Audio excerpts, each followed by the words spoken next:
Welcome to Mia Horror Stories.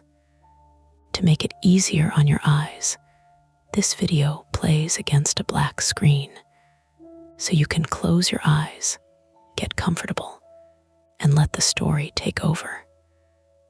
But don't relax too much, the ending might just catch you off guard. Stay with me until the very last word. The first thing that made me stop was the sound, not the crash of pins. We got that all night at Valley Lanes. A dozen overlapping impacts rolling through the building like somebody kept dropping toolboxes in different rooms. This was quieter, cleaner. A single bowling ball moving down a lane with nobody behind it. Rubber heavy at first, then smoother as it crossed the arrows. The noise passing beneath the old fluorescent lights in a long, hollow whisper. I was behind the counter with a wet towel in one hand and a shoe spray bottle in the other when lane 12 lit up. Strike. On the scoring screen, the red X appeared by itself. My name is Nate Calder. I'm 31, male, and I've worked nights at Valley Lanes in Parma, Ohio, long enough to know the building by sound. Long enough to tell the difference between a ball return belt catching wrong and an actual ball rolling. Long enough to know which ceiling tile buzzes when it rains, and which arcade machine coughs static when somebody leans on the plug. I don't love the job, but I understand it. And understanding things has always been my way of keeping panic from finding a place to sit. That probably makes me sound steadier than I am. The truth is, I hate being watched while I don't know what I'm doing. Always have. In school, during sports, even now when a customer asks me to fix a jammed pin setter and stands there with their rental shoes angled toward me like they're grading the performance. My hands get clumsy. My mouth gets dry. So I learned machines. Machines don't judge you. They either work or they don't. And if they don't, there is usually a belt, switch, wire, bracket, sensor, bolt, fuse, or old piece of gum explaining why. Lane 12 was not supposed to have an explanation yet. It was closed. The overhead screen still showed the party name from earlier, Miller/4 players, frozen in that blocky blue font our scoring system used because nobody had updated the software since maybe 2009. The lane lights were off except for the small amber glow under the ball return. The rack was empty. The approach had been mopped 20 minutes before and marked with an orange cone that read caution, wet floor, in peeling black letters. And still, the monitor showed a strike. I stared at it long enough for the shoe spray to mist my knuckles. Nate. That was Leela Torres, 26, female, the assistant manager on weeknights, and the only person I knew who could count a cash drawer, threaten a drunk, and make a kid stop crying without changing facial expressions. She was at the far register, stacking quarters from the claw machine into paper rolls. Her hair was tucked under a black Valley Lanes cap, and the edge of a blue nicotine patch showed near the sleeve of her polo. She had quit vaping 2 weeks ago and had been chewing coffee stirrers flat ever since. "You see that?" I asked. "See what?" Lane 12. She looked up, squinted past the neon beer signs and the hanging monitors. "Why is there an X?" "That's kind of the question." She set the quarters down. The paper roll collapsed, and coins spilled across the counter in little metallic clicks. For a second, neither of us moved. Valley Lane sat in a tired strip of Brook Park Road, wedged between a closed tanning salon and a Mexican grocery with hand-painted window signs. The place had 24 lanes, though only 18 behaved like they wanted to be open. The carpet was patterned with purple swirls and teal lightning bolts, the kind of design chosen by somebody who thought bowling alleys should look like a migraine. Every surface smelled faintly of fryer oil, shoe disinfectant, old beer, and lane conditioner. Above us, the HVAC pushed warm air through vents that rattled every few minutes like loose change in a dryer. It was a Tuesday in late January, which meant the league crowd had thinned by 9:30, and the building had settled into its closing hour shape. 3 teenagers were still messing around on lane 5. A father and daughter were finishing a game on lane 8. In the bar alcove, our cook was scraping the flat top with sharp, angry strokes. Lane 12 sat dark between 2 active lanes, neat and empty. Then the pinsetter above it cycled. The sweep bar dropped. Leela said, "Nope." The machine clacked and hummed at the end of the lane, doing exactly what it did after a normal shot. The rake cleared invisible fallen pins. The deck lowered. Pins shuffled somewhere behind the masking unit with that familiar woody clatter, like bones in a box.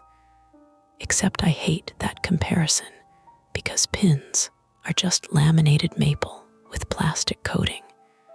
And because that night, I was still trying very hard to keep everything ordinary. I stepped out from behind the counter. "Probably a scoring glitch," I said. Leela gave me a look. Scoring glitches don't make the pinsetter cycle. They can if the camera thinks something fell. Nothing fell. I know. Then why did you say that? Because I'm trying to enjoy my night. She let out one short laugh, no humor in it. Behind us, one of the teenagers on lane 5 shouted, "Yo, did that lane just bowl?" The 3 of them stared at 12, grinning in the loose, eager way teenage boys grin when something might become content. One already had his phone up. Leela snapped, "Put that away, please." He lowered it halfway, but not all the way. The father on lane 8 turned around too. He was a broad man in a Browns hoodie, maybe 40, with a paper tray of fries in one hand. His daughter, small and serious, in pink rental shoes, stood beside him, holding a 6-pound ball against her stomach. "Everything all right?" he asked. "Machine reset," I said too quickly. "Happens sometimes." Leela glanced at me. She hated lies when they were bad. The father nodded like he wanted to believe me, because believing me meant not gathering his kid and leaving before their last frame. The girl kept watching lane 12. That was when I noticed the ball. It sat in the return. Black. Not house ball black with chips and finger, paint from 1,000 strangers, but glossy black, with no logo visible from where I stood. It rested in the cradle on lane 12, half in shadow, beads of lane oil shining on it under the amber light. I knew that ball had not been there when I mopped. I knew because the cone would not have fit where I put it if there had been a ball in the return. I knew because part of closing is clearing stray equipment, and I had already walked that pair of lanes with the lazy confidence of a man doing a job he's done too many times. Still, knowing something in a bowling alley is not the same as proving it. People leave balls behind. League guys switch racks. Kids dump equipment wherever. A ball can sit in a return for hours if the staff is busy. A scoring system can burp up nonsense. A pin setter can cycle from vibration, bad wiring, a sticky switch, a misread sensor, an ancient computer deciding it has strong feelings. All explainable, all irritating. None of it worth looking scared in front of customers. I walked toward lane 12 with Leela behind me, her steps softer than mine on the carpet. The overhead speakers were playing an old pop song at low volume, something bright and cheerful that had been sanded down by bad speakers until the singer sounded trapped in a soda can. The fryer fan whined from the kitchen. Pins crashed on lane 5, then the boys laughed too loudly, watching us instead of their own game. "Don't touch anything yet," Leela said. "I wasn't going to." "You were absolutely going to." "I was going to observe with my hands." "Nate." I stopped at the foul line. Close up, the lane looked normal. Oiled boards reflecting thin white bars of ceiling light. Arrows dark and clean. Gutter rails down. The orange cone stood crooked near the approach where I had left it. Past the pins, the masking unit over lane 12 showed a faded cartoon bowling ball with sunglasses, giving 2 thumbs up like it had heard a joke nobody else got. The pins were set, 10 of them. Perfect. I looked back at the scoring screen. 1 player, frame 1, strike. "Who's logged in?" Leela asked. I frowned. Earlier, the Miller group had 4 bowlers, mom, dad, 2 college-age sons, all wearing matching Notre Dame hoodies. They had complained about the nacho cheese and left at 8:48. I had cashed them out myself. Now the screen showed only 1 name, not Miller, not guest, not any of the default names. The name field read Cal. My stomach tightened before I allowed myself to understand why. "Is that you?" Leela asked. "No, your last name is Calder." "A lot of words start with Cal." She didn't answer. Cal was what my brother called me when we were kids. Nobody at Valley Lanes used it. I went by Nate here because Nathaniel sounded too formal, and Calder sounded like someone who owned a boat. My brother had been the only person allowed to shorten my last name like that, because he had invented it when he was 6 and missing both front teeth. I hadn't heard it in years. I stepped closer to the scoring console. The plastic keys were grimy around the edges, and the little trackball had a crescent of gray dirt stuck along one side. I pressed back. Nothing happened. I pressed clear. The screen flickered, then returned to the same frame. Cal, strike. Leela stood beside me, arms folded tight. Could one of the kids have typed it? When? I don't know, earlier. They'd need access to this console. People wander. Yeah, but why I stopped. She noticed. Leela was good at noticing the exact spot where somebody's sentence broke. "Why, you're what?" she asked. "Nothing. Nate, it's close to my name, that's all." Her eyes stayed on me for another second before she looked down lane. "We should shut the pair off." Agreed. I turned toward the desk to kill power from the lane control panel.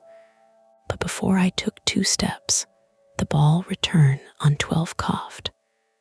The black ball rose, not rolling from the back, not returning from a shot. It lifted from inside the machine, nudged upward by the belt, then settled with a heavy rubber thump into the cradle. Leela whispered, "It was already there." "I know." So how did it come up again? The teenagers had gone quiet. The father on lane 8 said, "Hey, man, maybe we're gonna call it." "Yeah," I said, still looking at the ball. "I can refund the game." "No, it's fine. We're good." His daughter asked, "Dad, did someone bowl under the floor?" He put a hand on her shoulder and guided her toward the seats. "Shoes off, Emma." The black ball glistened under the return light. I leaned down without touching it. No brand, no weight number, no finger holes visible on top. I shifted to the side. There were holes, 3 of them, but they were wrong. Not drilled in a normal triangle. Too close together. Narrow, like somebody had bored them for fingers thinner than an adult's, then widened the edges by force. Around one hole, the surface had a pale scrape, not fresh exactly, but bright enough to catch the light.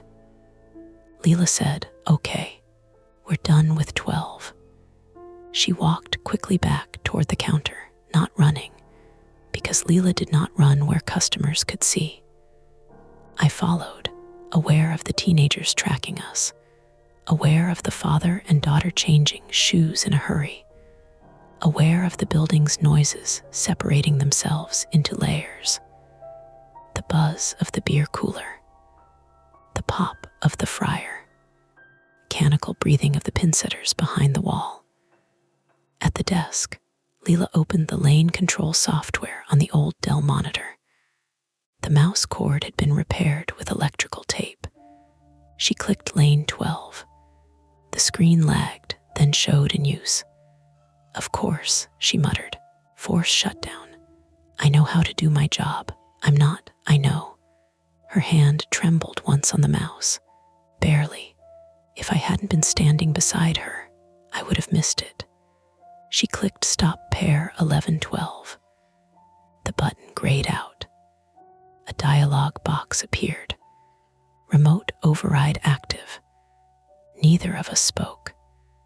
That phrase did not belong to our system.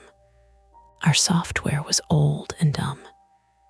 It had errors like lane com failure and pin cam not found and database locked by user admin, which sounded official, but usually meant somebody had kicked a cable. Remote overrides sounded like something from a newer system, or from a manual written by a company that still answered phones. Could Jerry be logged in from home? I asked. Jerry Whitcomb, 59, male, owned Valley Lanes, and treated the building like an aging dog he loved, but could not afford to take to the vet. He lived in 7 Hills, wore cargo shorts year-round, and believed every equipment failure could be solved by either WD-40 or telling it to behave.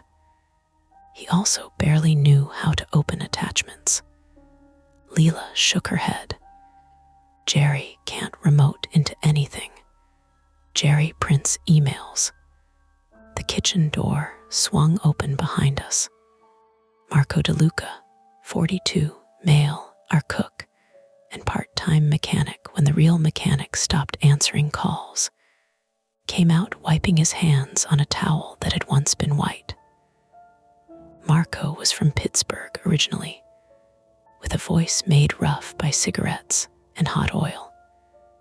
He had a calm, almost bored way of moving through problems, which made people think he was lazy until something actually broke, and he fixed it with a butter knife and insults. "What's going on?" he asked. "Teenagers are saying lane 12 is haunted." "It's not haunted," Leela said. "Good, that would be extra." I pointed at the screen. "Can you look at this?" Marco leaned over the counter. His face changed slowly. Not fear, calculation. "Remote override," he said. "You've seen that before?" I asked. No, that was worse than if he had said yes.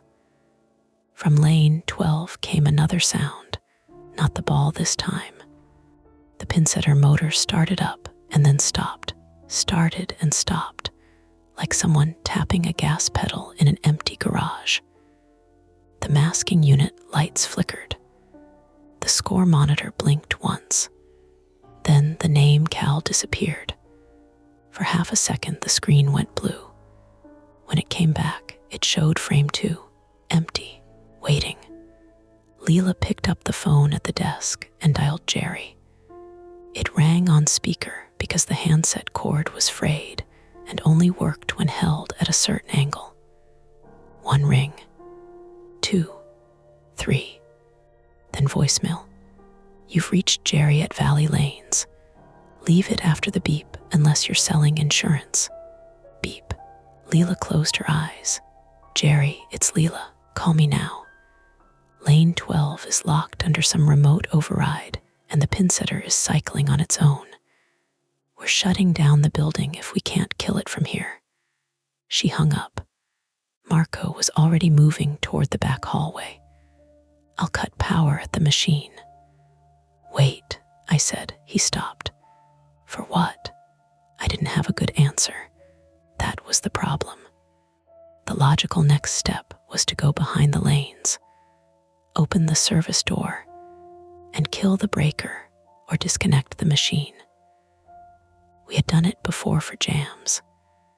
We had done it for belts that smoked, pins wedged under sweeps.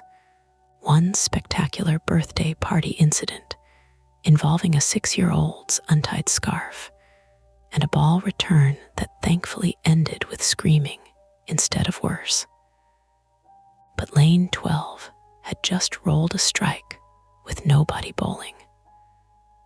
Lane 12 had my brother's name for me on the screen. Lane 12 had a black ball that seemed to be in the return twice. And the system said someone, somewhere, had control.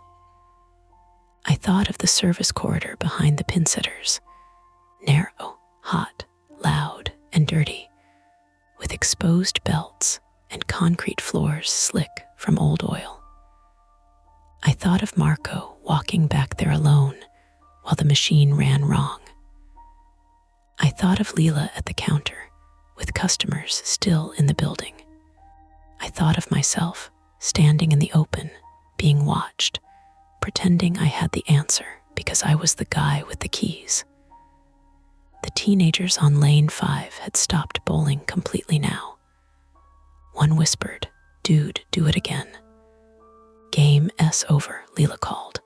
"Shoes at the counter." Now, they groaned, but they listened.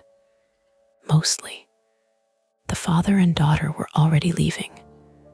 The girl looked back once at Lane 12, and her shoes squeaked on the tile by the exit.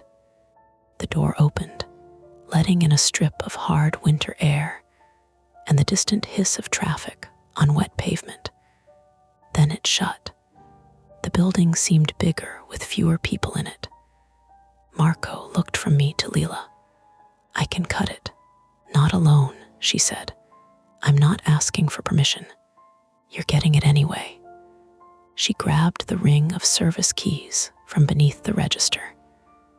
It had a yellow plastic tag labeled back machines in Jerry's handwriting. I wanted to tell them both to wait for Jerry. I wanted to say we should call the police, but what would I report? A bowling lane made a score. A machine won't shut down. My childhood nickname appeared on a monitor. Parma police had real calls, domestic fights, accidents on Snow Road, shoplifting. They were not going to send a cruiser because an old Brunswick pinsetter was acting like a jerk. Still, my thumb hovered over my phone. Marco saw it. "You calling someone?" "I don't know." "That's honest." Leela held out the keys between us. 2 choices. We clear the building and lock the doors, then wait outside for Jerry to call back. Or we go back there, cut power to 12, and make sure the machine isn't about to chew itself apart. From Lane 12, the ball return gave one soft click. The black ball shifted in its cradle. just enough to rock, just enough that the wet shine on its surface moved under the amber light like an eye turning toward us. Leela's voice dropped. "Nate." I looked at the service keys. I looked at the dark lane. The scoring screen waited on frame 2, clean and patient. Somewhere behind the masking unit, a belt began to move again. Not fast, not fully, just a slow, rubbery drag, like something heavy being pulled into place. Marco held out his hand for the keys. Leela didn't give them to him. She looked at me instead, because I was the night mechanic on paper, because I knew the back corridor better than she did, because the name on the screen was close enough to mine that none of us were pretending it didn't matter anymore. And for one stupid second, I wished the place had stayed full of customers. It is easier to act brave when there are witnesses. "Clear the last bowlers," I said. "Lock the front. Then we all go back together." Leela nodded once. Marco said, "That's a terrible plan."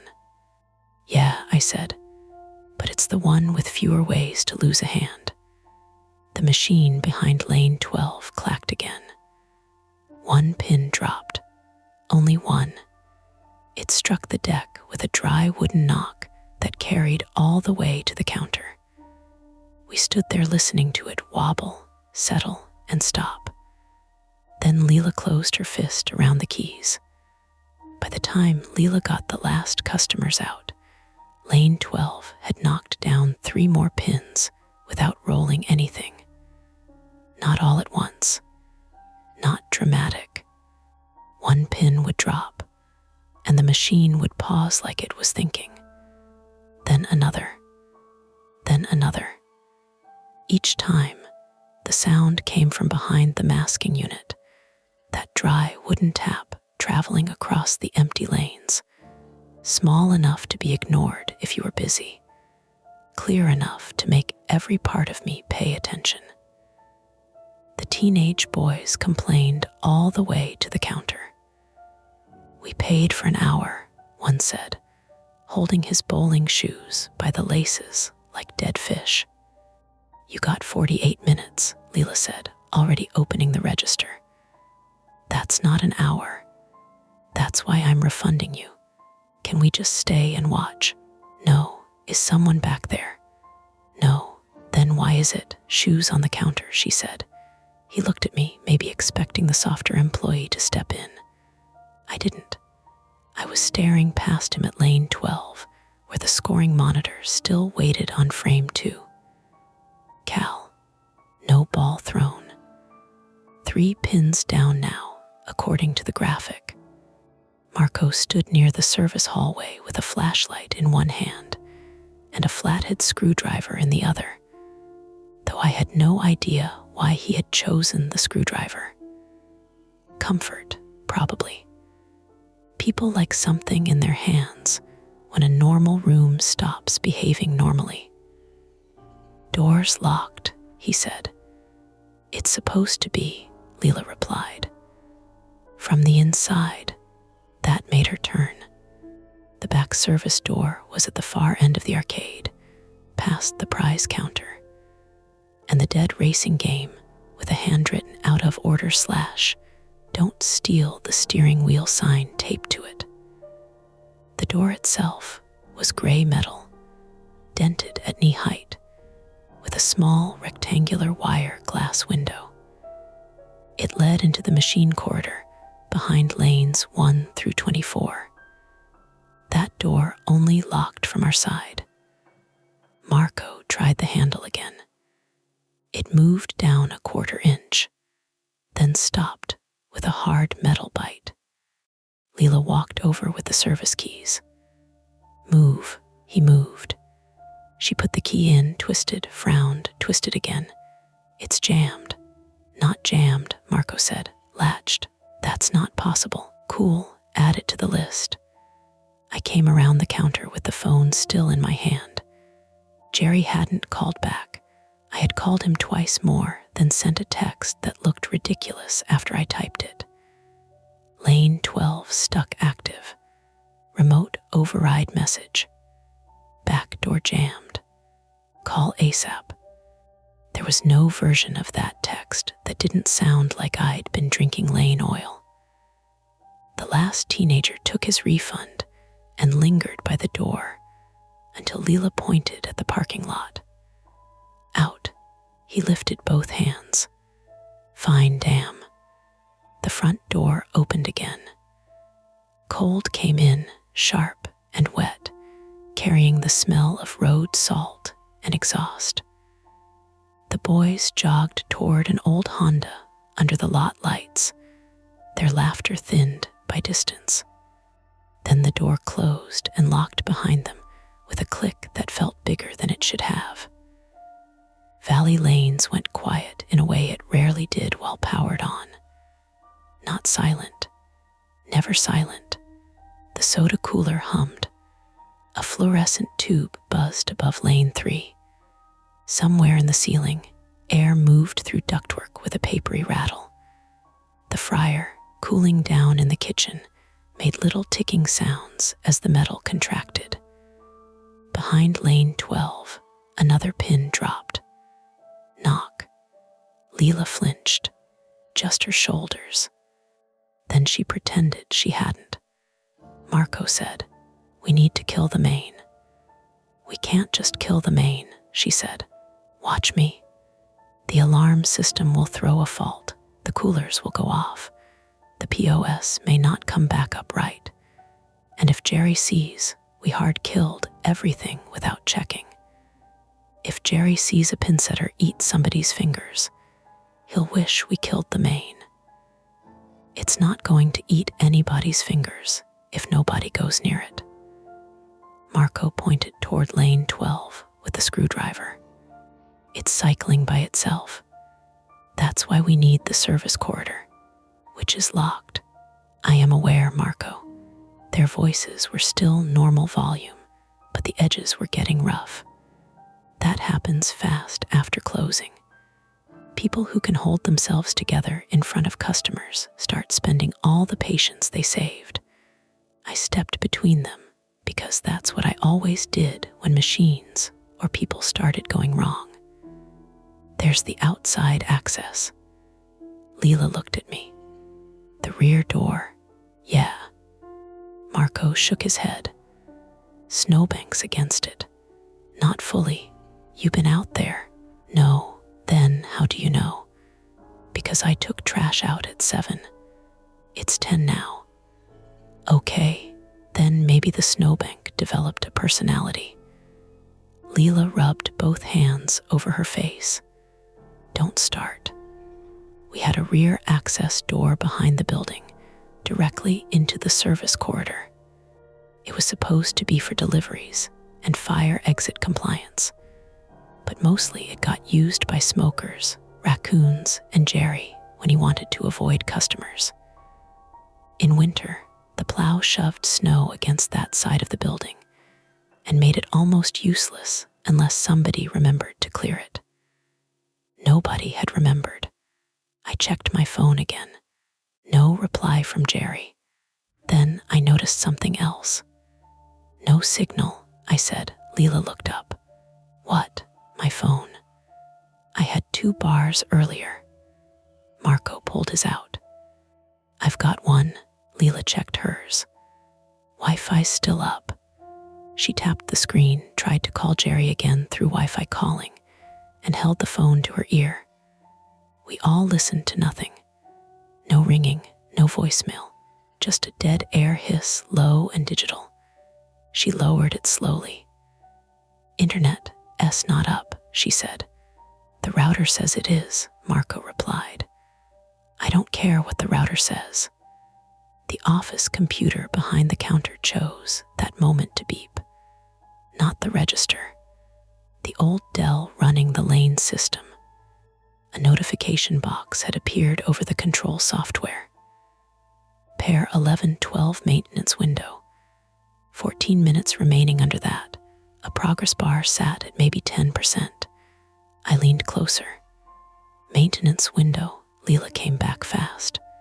I didn't start that. What happens when it ends? Marco asked.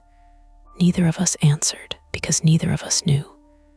The progress bar ticked forward, 13 minutes remaining. Now we had a clock. That changed everything. Weird is one kind of problem. Weird with a timer becomes a hand around the back of your neck. I clicked the notification. A second box opened. Remote ball return calibration in progress. Keep approach clear. Do not interrupt. Remote ball return calibration, Leela read aloud. Marco made a face. That's not a thing. It is a thing, I said, sort of. Newer systems can run diagnostics. Do we have a newer system? No. Then it's not a thing. The ball return on lane 12 clicked again. The black ball shifted forward in the cradle, then rolled backward half an inch, bumping the metal guard with a soft tonk. Leela whispered, "Keep approach clear." I looked at the wet floor cone, still sitting near the foul line. At the towel I'd left on the scoring table. At the empty plastic cup one of the Miller's sons had abandoned in the bench area. Tiny, ordinary things suddenly seemed like evidence from a scene we hadn't entered yet. My phone buzzed in my palm. I almost dropped it. A text from Jerry. At Millie's. What did you touch? I called him immediately. This time it rang. Once. Then Jerry's voice came through, loud bar noise behind him. Nate, you break my lane. Jerry, lane 12 is active under a remote override. We can't stop it from the desk. The back door's latched from inside, and there's some maintenance countdown running. Remote what? Override. What button did you hit? I didn't hit a button. You boys always hit buttons. Jerry, Leela said, leaning toward the phone. Listen to him. Oh, hi, Leela. Don't hi, Leela me. Can we kill the pair from the breaker panel? There was a pause. I could hear muffled laughter, glassware, the thin, tinny beat of music from wherever Jerry was. You can, he said, but don't kill the main unless you smell smoke. Breaker for 1112 is back corridor subpanel, left of machine 14. We can't get into the back corridor, I said. What do you mean? The door by the arcade is latched from inside. That door doesn't latch from inside. Marco spread his arms as if Jerry could see him. Rear door, Jerry asked. We're checking it, I said. Careful with the snow. City plow buried half the back this morning. And don't open the pinsetter guards while anything's powered. Those old attus don't care if your hand has plans. We know. Do you? Because you sound weird. I wanted to tell him about the name on the screen. I wanted to ask whether there was any old employee login named Cal, any maintenance code, any reason the system would pull that up. But Leela was watching me, and Marco was watching the lane, and the private little panic I had been holding down began pressing harder. Being watched while I didn't know what I was doing. There it was. My hands went damp around the phone. Jerry said, Nate, yeah. Unplug the scoring console for 12. Sometimes it ghosts inputs. That doesn't work. Shut the breaker. I'll be there in 20. We have 13 minutes on a countdown. To what? I don't know. Another pause. The background noise behind Jerry dimmed, like he'd stepped outside or covered his other ear. Read me exactly what it says. I did. For the first time since I'd known him, Jerry did not immediately blame us. Instead, he said, very quietly, don't let anybody stand on that approach. Why? Just don't. The call cracked. Jerry, static. Then nothing. I looked at the screen. 11 minutes remaining. Leela said, "What did he mean? Don't stand on the approach," Marco answered before I could. Ball return calibration might cycle the lift rods. The approach, not the return. Maybe he meant lane. Then why didn't he say lane? Because he's Jerry. The pinsetter motor coughed again. This time it stayed on longer. A belt whined behind the wall, stretched and uneven, and the whole masking unit over lane 12 trembled. I smelled something faint. Hot rubber, not smoke, not yet, more like when a vacuum belt slips and heats itself on the roller. Marco smelled it too, his expression flattened. "That's a belt burning," he said. Leela looked at the timer. "If it keeps running for 11 minutes, it may snap," I said, and then maybe nothing. Or the machine jams harder, or the motor overheats. Marco added, or the belt whips around inside the housing. Or whatever's stuck in there gets pulled tighter. "Whatever," Leela said. He hesitated. I hated that hesitation. "What do you mean, whatever?" she repeated. Marco pointed toward the service door. "It's latched from inside. So maybe someone's back there." The idea entered the room and made itself comfortable. Human threat, human presence. Not a ghost in the machine, not a haunted lane. Someone in the corridor. Someone who had locked the service door, triggered the system somehow, and was now hiding behind the machines while lane 12 cycled itself toward damage. Or someone trapped. That was worse. I walked quickly to the gray service door and peered through the wire glass window. The corridor beyond was dark except for the spill of red and green indicator lights from the pinsetters. I could see the back ends of machines, metal frames and belts, and moving arms, stacked close together in that cramped service space. Lane 12's machine was too far down to see clearly from this angle. I cupped my hands around the glass. "Hello," I called. The word hit the door and came back thin. No answer. I knocked hard. "Anyone back there?" Something moved beyond the glass. I jerked away before I could stop myself. Marco stepped in beside me. "What?" I saw a shadow cross the corridor at the far end. Not floating, not impossible. A human-sized interruption between machine lights. Low, quick gone, Leela saw my face. "Nate, someone's back there." Marco tried the handle again, harder. Metal clanged.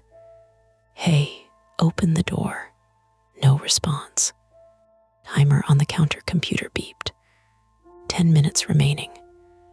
Leela took out her phone and dialed 911. "Finally," Marco said. She put it on speaker. The call failed. She stared at it, then tried again. Failed again. "Wi-Fi down," she said. "Landline," I said. We had one by the counter, a beige wall phone with a cord that curled like old pasta. Leela grabbed it. No dial tone. She pressed the hook switch rapidly. Nothing. Marco swore under his breath. "That's not normal," Leela said. "No," I said, "it's not." And then, because my brain wanted something solid to stand on, I started listing possibilities out loud. Phone line could be out from weather. Cell signal bad because the building's cinder block. Internet down because spectrum is garbage. Door latched because the frame shifted. Lane system glitching because the scoring console is ancient. Someone back there because they broke in, Marco said, or got stuck, or is messing with us. "Why?" He looked at me. "You tell me, Cal." I turned on him. He raised a hand immediately. "I didn't mean, don't call me that." The room tightened. Leela's eyes moved from him to me. Marco's mouth opened, then closed. "Sorry." I hated how fast I'd snapped. Hated that the name had landed exactly where it was supposed to.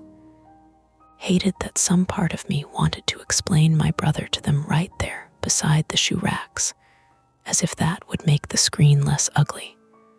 Instead, I said, "We need the rear door." Leela nodded. "Outside together?" "No," Marco said. "One stays here by the desk." "Why? If someone comes out this door, or if the lane starts smoking, somebody needs to see it." "I'm not leaving anyone alone in here," she said. Marco gave her a tired look. "Then we all walk around the building, and nobody watches the machine that's currently cooking itself." The hot rubber smell thickened. That settled it. Leela grabbed the fire extinguisher from under the counter and handed it to Marco. "You watch from here. If you see smoke, you use this and get out." He looked offended. "I know how a fire extinguisher works. I'm saying it anyway." She handed me the service keys and a small flashlight. Her fingers brushed mine. "Cold, you and I check the rear door," she said. I wanted to argue that Marco should go instead. He was stronger. He knew motors better. He didn't have the name Cal sitting behind his eyes like a lit match. But if I said that, it would sound like fear. And it was fear. So I nodded. We went through the front entrance into the parking lot. The cold hit so hard it made my teeth ache. The asphalt was wet and black under the lot lights, with ridges of plowed snow piled along the edges. The teenage boy's Honda was gone. The father and daughter were gone. Only our cars sat near the side of the building, crusted with salt. Above the roofline, the Valley Lane sign buzzed red and white, half the letters dim. VA EY Lan S. Leela pulled her jacket tight. "You okay?" "Yeah." "You're lying badly tonight. I'm fine enough." We started around the side of the building, past the dumpsters. The wind pushed loose grit across the pavement. Somewhere on Brook Park, a truck downshifted with a long hydraulic sigh. Leela said, "What's Cal?" I kept walking. "Nate, my brother used to call me that." "Used to? He died." She didn't say she was sorry right away, which I appreciated. People always say it fast, like touching a hot pan. "When?" she asked. 11 years ago." "How?" "Drowning." The word came out clipped, too clean for what it held. We reached the back corner. Snow had drifted up against the rear wall in dirty gray layers. The service door was visible, but only the top half. The bottom was packed in by a ridge the plow had left, frozen hard at the crust. Leela shone her phone light over it. "That's not opening," she said. "We can kick it loose." "Can we?" "No." She almost smiled. Then her light caught something on the snow. Footprints, fresh enough to hold shape. One set leading from the far side of the lot to the rear service door. Deep heel marks, heavy tread, adult-sized. They stopped right at the buried threshold. No return path. Leela crouched. These weren't here at closing. I didn't come back this far. Could be Jerry from earlier. Jerry parks out front. Delivery guy. At 10 at night, she stood, shining the light along the wall. The footprints had crushed through the snow crust in a direct line, like whoever made them knew exactly where to go. I tried the rear door handle. It didn't move, not because of snow, because it was locked. From inside, maybe, or deadbolted, or blocked. I pressed my ear to the metal. At first, I heard only the wind and the blood pushing in my own ears. Then came a sound from inside. Not the pin setter, not a belt, 3 knocks, slow, from the other side of the door. Leela stopped breathing for a second. I knocked back before I thought better of it. "Hello, are you stuck?" "Nothing." Then a voice, muffled, close to the bottom of the door. "Don't open 12. Leela grabbed my sleeve. I bent closer. "Who is this?" Static crackled from somewhere inside, like a cheap walkie-talkie keyed too close to a speaker. The voice came again, thinner. "Don't open 12. Don't let it finish." Then the building behind us went dark. Not completely, the parking lot lights stayed on, the signs still buzzed. But inside Valley Lanes, every window lost its weak interior glow. The music cut. The HVAC stopped. The constant mechanical hum vanished all at once. A second later, from inside the building, the emergency lights kicked on. Red, dim, then Marco shouted from inside, distant but unmistakable. "Leela," we ran. The side pavement was slick. Leela slipped once and caught herself against the brick, scraping her palm hard enough that I heard skin drag. I reached for her, but she was already moving. We rounded the corner, reached the front doors, and found them still locked. Marco was on the other side, backlit by red emergency glow, one hand pressed against the glass. His face looked wrong. Not scared in the ordinary way. Urgent. He fumbled with the thumb lock and let us in. "Power cut by itself," he said. "Not main, just lanes." The air inside smelled sharper now, hot rubber and dust. "What happened?" Leela asked. Marco pointed toward lane 12. In the emergency lighting, the black ball sat on the approach. Not in the return, on the approach. Past the wet floor cone, just behind the foul line. No one had been near it. The scoring screen above lane 12 was still on, running off some backup supply I didn't know existed or didn't want to think about. The timer read, 2 minutes remaining. Leela whispered, "How is that still on?" Marco didn't answer. Neither did I, because behind the masking unit of lane 12, something had started banging from inside the machine corridor. Not pins now. A person, fist on metal, hard, again, again, again. And the service door by the arcade, the one that had been latched from the inside, slowly opened 6 inches into the dark. The service door opened like someone had pushed it with 2 careful fingers and then changed their mind. 6 inches, maybe 7. Enough for the red emergency light to draw a blade across the floor. Enough for the smell from the machine corridor to enter the arcade properly. Hot rubber, dust, old motor grease, and something sour underneath, like wet cardboard left too long near a drain. Marco lifted the fire extinguisher with both hands. "Hey," no answer.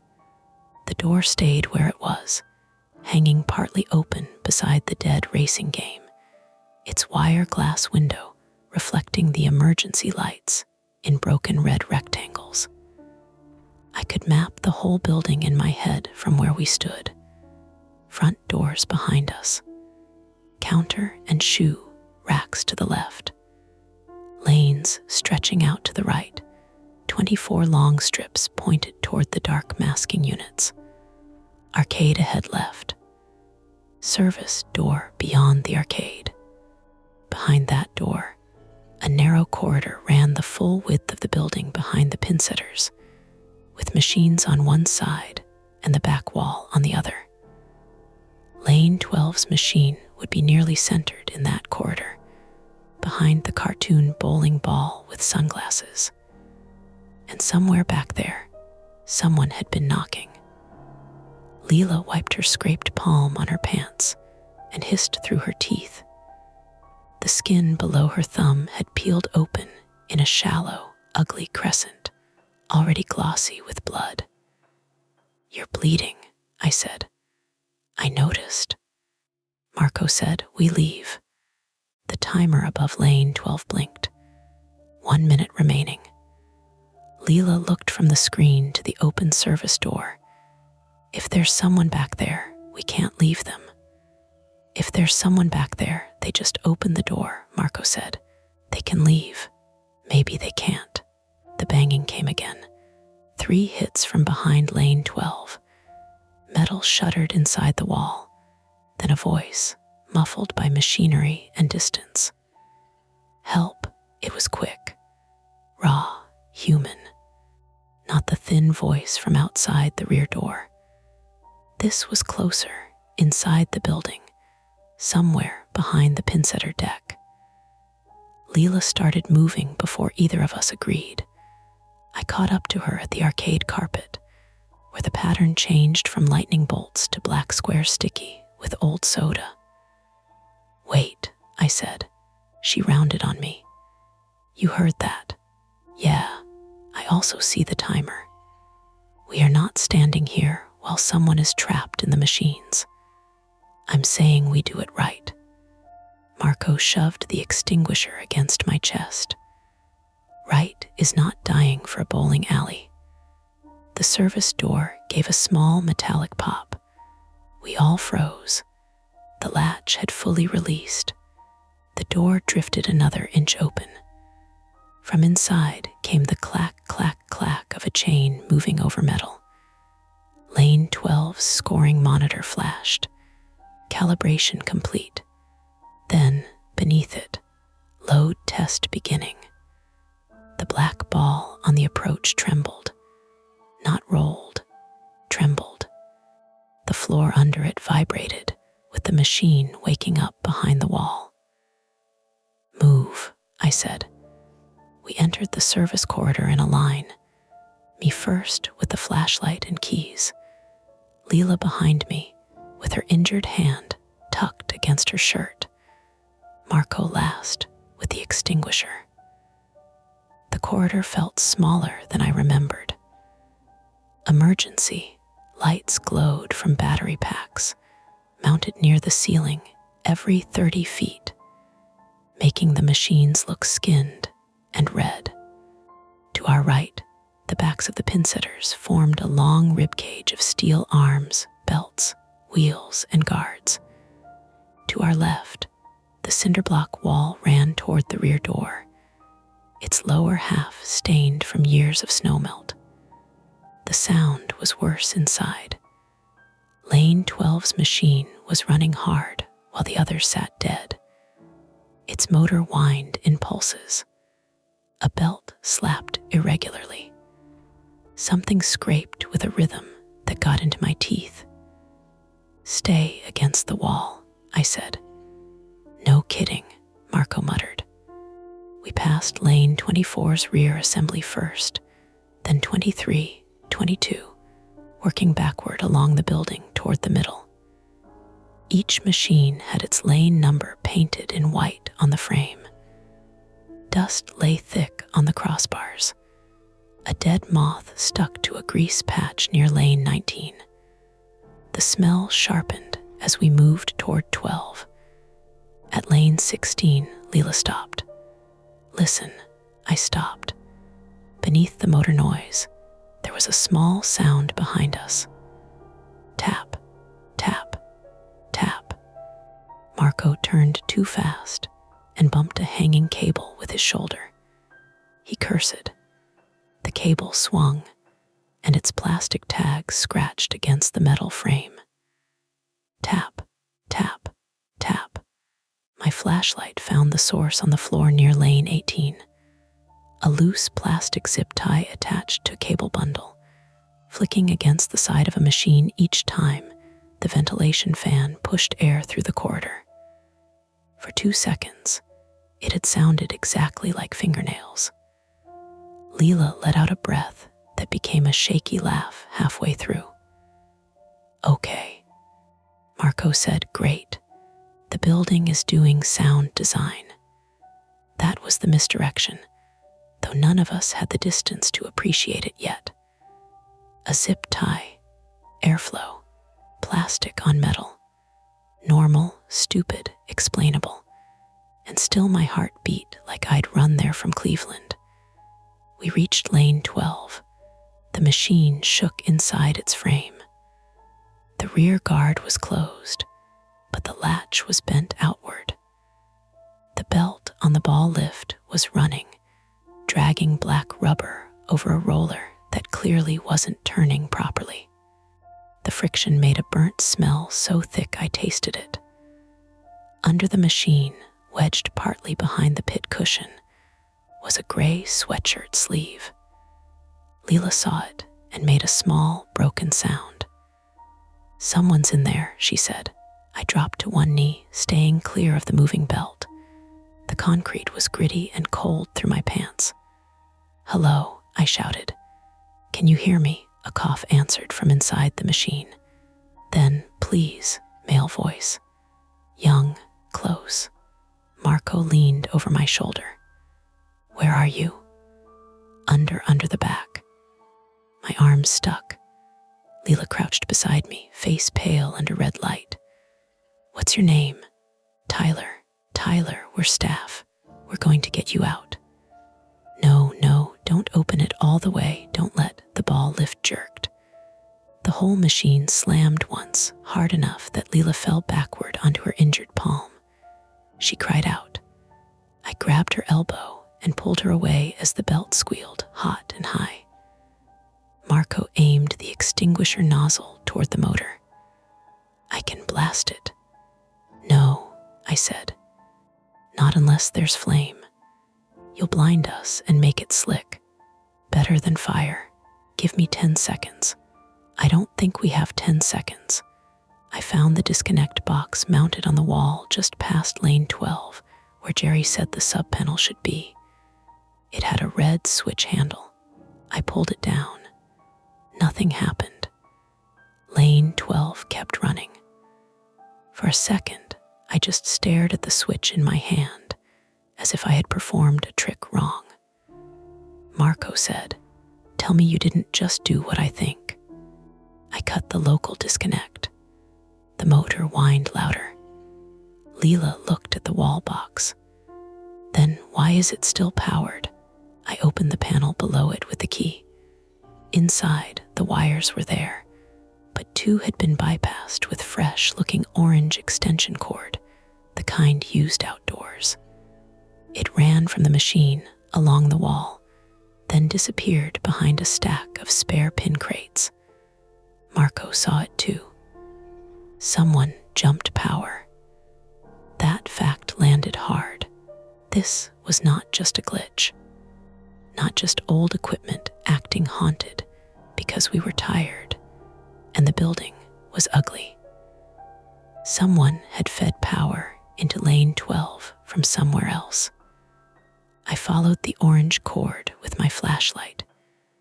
It snaked behind lanes 13 and 14, past the spare crates, through a hole in the drywall near the rear office wall. "Where does that go?" Leela asked. "Old party room closet," I said. Valley Lanes had once rented a small back room for birthdays. Now it was storage for broken monitors, holiday decorations, and Jerry's boxes of paperwork he called archives. The room was accessible from the public side near lanes 15 and 16, not from the service corridor unless you knew about the patched hole where old network cable ran. Marco said, "So someone set this up." Tyler coughed from inside the machine. "Please, my shoulder." Leela crawled closer, but kept clear of the belt. "Tyler, listen to me. Are you bleeding?" "I don't know. I can't move." "How old are you?" 17. My stomach dropped. One of the teenage boys. "Were you here bowling?" I asked. "No." "Then how did you get back here?" No answer. "Tyler, I came in the back." Leela's eyes met mine. The footprints. The countdown on the front screen had ended, but the load test was still running. The machine's pin elevator began lifting pins from the pit, one after another, feeding them upward in a rattling chain. If Tyler's arm or sweatshirt was caught near the wrong moving part, we were seconds away from turning a rescue into something none of us would stop hearing. "We need to cut the jumped power," I said. Marco pointed down the corridor. "Then go cut it. I need someone here watching him." "I'll stay," Leela said. "No," I said immediately. Her eyes narrowed. "Excuse me, your hand." "My hand is scraped, not removed." "The belt could grab. Then I won't put my hand in the belt." Marco snapped. "Both of you shut up." The machine clanged again. Tyler screamed. It was not a long scream. It cut off when he ran out of air. That was worse. I handed Leela the flashlight. "Talk to him. Keep him still." "Marco, with me." Marco shook his head. "If that cord leads to the party room, why not go from the lane side?" "Because the service door might lock again behind us." Love that thought. We moved fast back down the corridor, away from lane 12 toward lane 16, where the old party room wall sat on the other side. The red emergency lights made distance hard to judge. Every machine looked like the last machine until the painted numbers slid through the flashlight beam. At lane 14, Marco grabbed my shirt and yanked me back. A bowling pin dropped from an overhead storage shelf and struck the concrete where my foot had been. It bounced once, loud enough to make Leela shout from behind us. "What happened?" "Pin fell," Marco called. I looked up. The shelf above the spare crates was overloaded with old pins, some strapped in bundles, some loose. The vibration from lane 12 had walked one to the edge. Explainable. Still, if it had hit my head, I might have gone down and stayed down. Marco shoved the pin aside with his shoe. "This place is a lawsuit with nachos." We reached the wall hole. The orange cord was tight, humming faintly under load. It passed through jagged drywall into blackness. "Can we unplug it from here?" Marco asked. "Not unless you want to pull live cord through a metal frame." "I do not." We had to leave the service corridor, cross the lane side, and get into the storage room. When we returned to the arcade door, it still stood open. I wedged a broken chair from the prize area against it to keep it that way. The building beyond looked wrong in emergency light. Lanes 1 through 24 stretched red and empty. The black ball remained on the approach of lane 12, exactly where it had been, but now a second ball sat in the return cradle. Blue, a house ball, 9 pounds. I recognized it because it had a chip shaped like Florida near the thumb hole.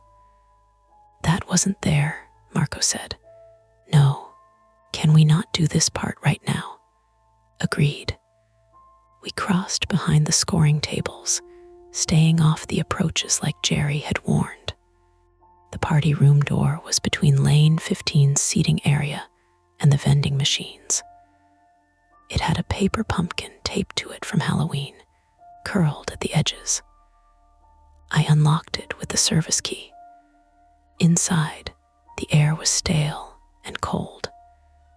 Our flashlight beams crossed over stacked folding chairs, old bumpers, dead computer monitors, cardboard boxes labeled Tax 2017, and a plywood Santa face with one eye missing. Along the back wall, an orange extension cord plugged into a power strip. The power strip plugged into another extension cord. That one disappeared under the storage shelves.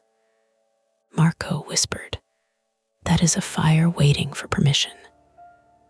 The strip had 4 things plugged into it.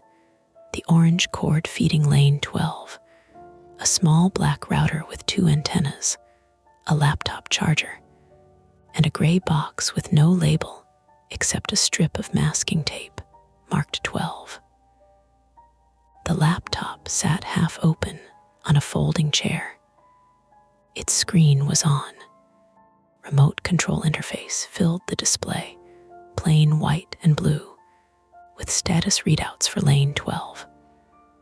The top line read, active user. CAL below that, test sequence. Pindex/ball return/sweep arm. Marco stared. That's not our software. No, is that a hacker thing? I don't know. You know computer stuff. I know how to restart the scoring system and yell at printers. A small USB camera feed played in the corner of the laptop screen. Grainy night vision green. It showed the approach of lane 12 from low to the ground. The black ball was centered in frame. Watching, not alive, not magical. A camera placed somewhere near the gutter cap or ball return. But the angle made my skin tighten. Someone had been watching that lane, watching us. Marco reached for the power strip. The laptop speakers crackled. Don't. We both froze. The voice was not Tyler's. It was older, male, close through the speaker, distorted by cheap compression.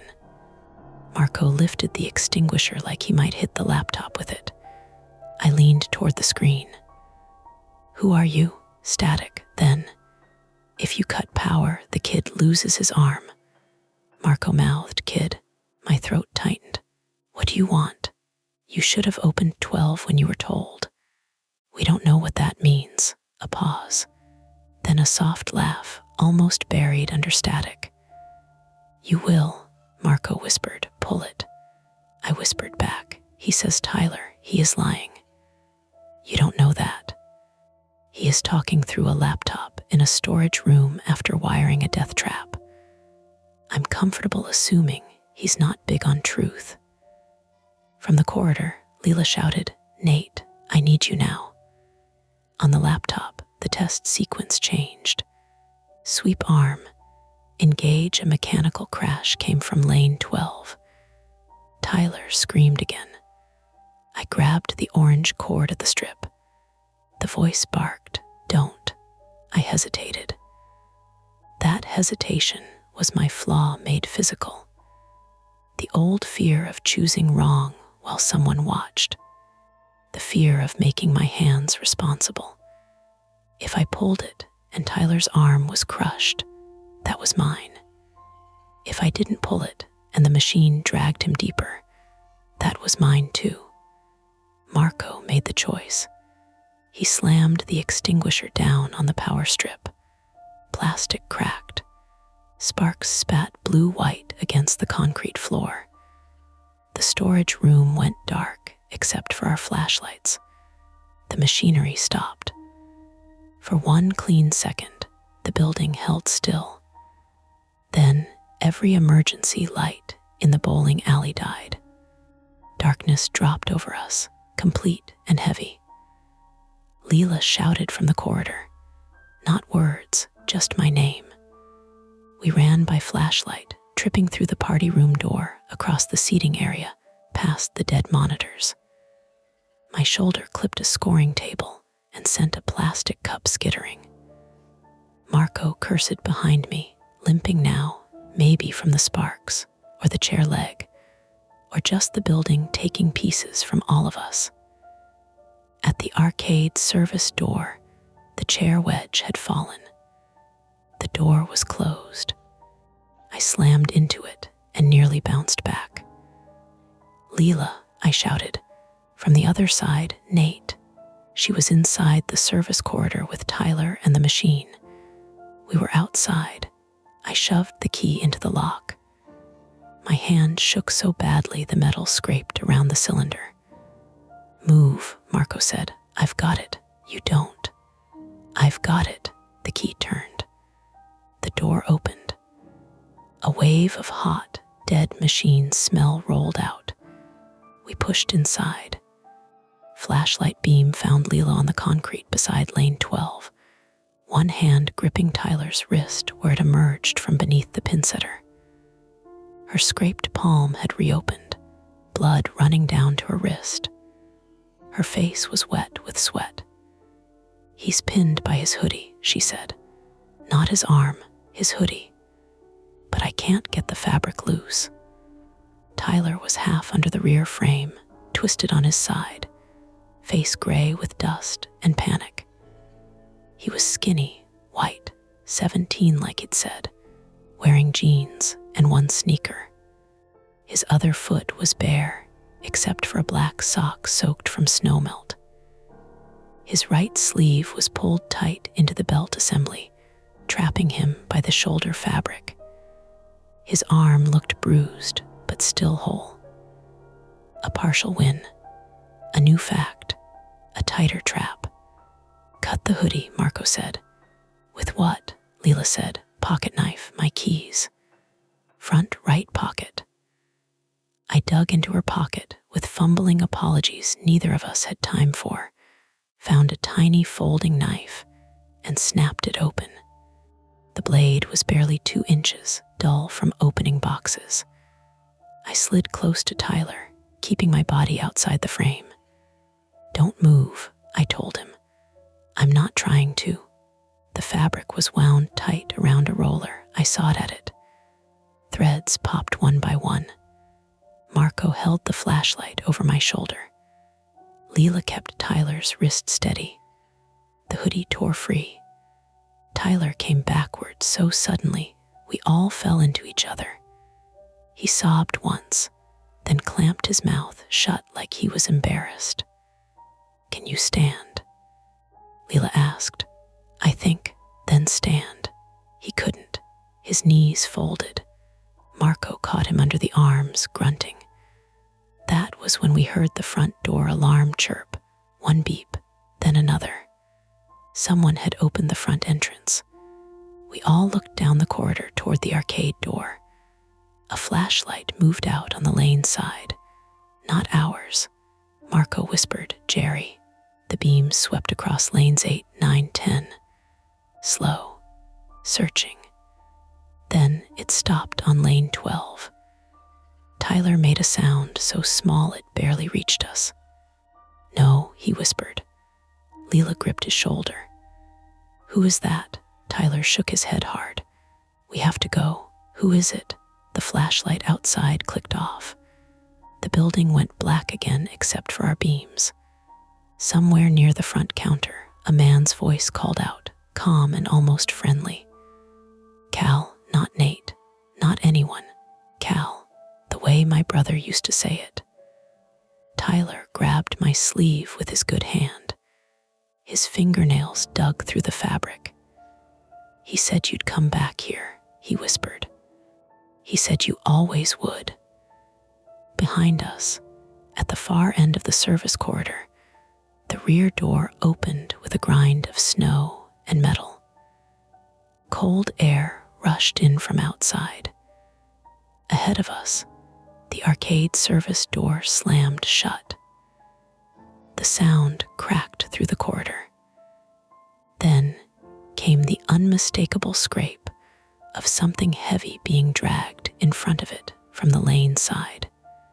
We were trapped between the buried rear exit, the blocked arcade door, the dead pin setter, an injured kid, and whoever had just entered through the front calling me by a name only one dead person had ever used.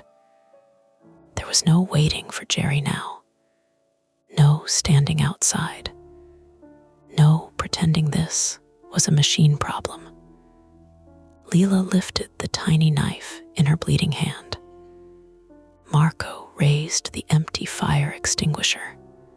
And Tyler, shaking so hard his teeth clicked, pointed deeper into the back corridor toward the open rear door and whispered, "That's not the way out. That's how he got in." Tyler's words landed in the dark corridor and made the open rear door feel less like an exit than a mouth. "That's how he got in." Cold air poured around our ankles. It carried snow grit, exhaust from the road, and the clean metallic smell of winter. Behind us, the arcade service door was blocked from the lane side. Ahead of us, the rear door stood open, past lanes 1 and 2's machinery, its bottom edge grinding against the frozen drift outside. Somewhere in the public part of Valley Lanes, a man moved through the dark. We heard him before we saw anything. Not footsteps exactly. A soft drag. Then a pause. Then the faint click of something plastic bumping against metal. Marco whispered, "What's he dragging?" Nobody answered. Leela pressed Tyler back against the cinder block wall. Bleeding palm left a dark smear on his gray hoodie. Tyler was shaking so badly his shoulders tapped the wall in small, fast knocks. I crouched beside him. "Tyler, listen to me." "Who is he?" Tyler squeezed his eyes shut. "Kid," Marco said, voice low but rough. "Now is not the moment for secrets." Tyler swallowed. "His name is Owen." Leela bent closer. "Owen who?" "Owen Brask. He said he used to work here." The name hit me with no recognition at first. Then something shifted loose. Brask. I had seen that name. Not on a schedule. On a yellowed accident report in Jerry's office, maybe, or on the back of an old employee photo thumbtacked behind the broken microwave. One of those pieces of building history nobody explained until you asked, and then wished you hadn't. Marco heard it too. His face tightened. "You know him?" I asked. "Not know him," Marco said. "He was before me. Jerry mentioned him once. Maintenance guy. Got fired." "For what?" Marco looked toward Lane 12's dead machine. "For bypassing safeties." A laugh came from the lane side. Not loud, not theatrical, close. It came through the blocked service door like he was standing just outside it. "Marco DeLuca," the man said, "still burning mozzarella sticks for a living." Marco's hand tightened around the empty extinguisher. Leela held up one finger. "Stay quiet." The blocked door rattled once. Something heavy scraped against it from the other side. A bench, maybe. The scoring chairs. Owen said, and Leela Torres, assistant manager. "Nicotine patch, bad temper. Thinks Jerry S. going to sell her this dump someday." Leela's face did not change, but I saw her injured hand curl around the tiny pocket knife. Then the voice softened. "And Cal," my mouth went dry. He tapped the door twice. Tap, tap. Cal always comes when somebody's stuck. Tyler made a strangled noise. I grabbed his sleeve. "What does that mean?" "He knew stuff," Tyler whispered. "About you. About your brother. He said if we used that name, you'd come." I felt the corridor tilt, not physically, but in the way panic can make straight walls seem unreliable. My brother's name was Eli. He died at 22 in Lake Erie, off a breakwall near Edgewater, after jumping in to help a kid who'd slipped. The kid lived. Eli didn't. The papers wrote about bravery. My mother clipped the article and kept it in a drawer she never opened. I learned early that people love clean endings to messy deaths. Owen had found that article, or some old obituary, something public, something searchable. That was all. I told myself that twice. Owen said through the door, "You found Tyler, right? Good. Means you can still follow instructions." Leela answered before I could. "Police are on their way," the laugh again. "No, they're not. They got the alarm trip." "You mean the alarm I unplugged from the panel 20 minutes before I opened the front door?" A pause followed. Then a small sound from outside the blocked door. He was setting something down. Marco leaned close to my ear. We moved to the rear. Tyler shook his head hard. No, we don't have another way. He parked there, Tyler whispered. By the dumpsters. He has the back covered, Leela said. Why did he trap you? Tyler looked ashamed now, which somehow scared me more than his panic. He paid me $50 to crawl in and hook the camera by the ball return. Said it was for a prank on Jerry. Said the machines were off. They weren't, Marco said. I know that now. Owen's voice drifted through again. Tyler, you still breathing? Tyler didn't answer. Good. I told you not to wear loose sleeves. Leela moved fast. She took the service keys from my hand, selected one by touch, and pointed down the corridor toward the rear exit.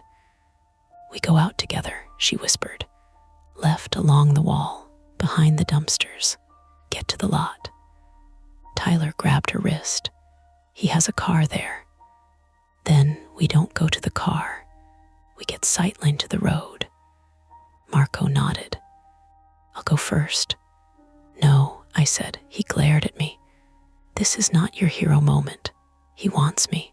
That's why you shouldn't go first. He's using the lanes, the setup, the name.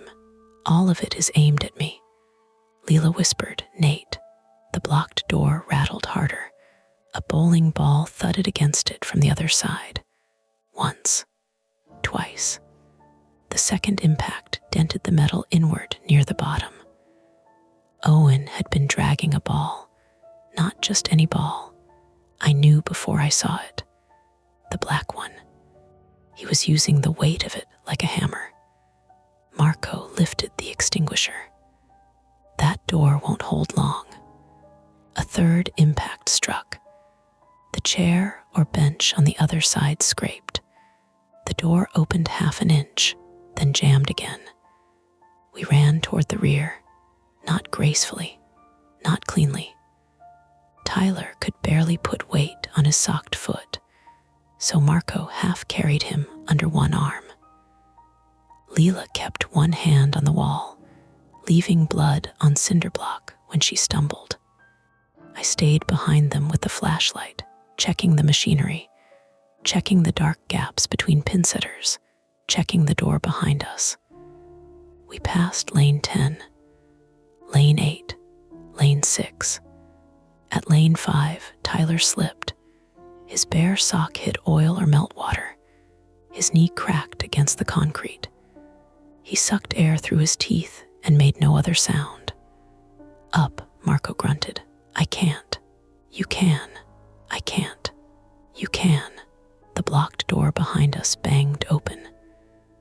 Metal slammed against the wall. Light spilled into the corridor from Owen's flashlight. Cal, he called. Wrong way. That got Tyler moving. We reached the rear door. The snow drift outside had been kicked and carved open from the other side. Footprints churned the frozen crust. Beyond it, the back lot ran narrow between valley lanes and the rear of the strip mall. Dumpsters sat to the right. A service alley led left toward Brook Park Road, but a chain link gate closed that end after hours. Owen had thought of that. A dark SUV sat near the dumpsters with its rear hatch open. Inside, I saw coils of cord, a plastic toolbox, and a second gray control box. Leela swore softly. Marco dragged Tyler through the doorway first. I followed. Leela came last, then tried to shove the rear door closed behind us. It wouldn't shut. The snow blocked it. Leave it, I said. No, if he follows. He's already following.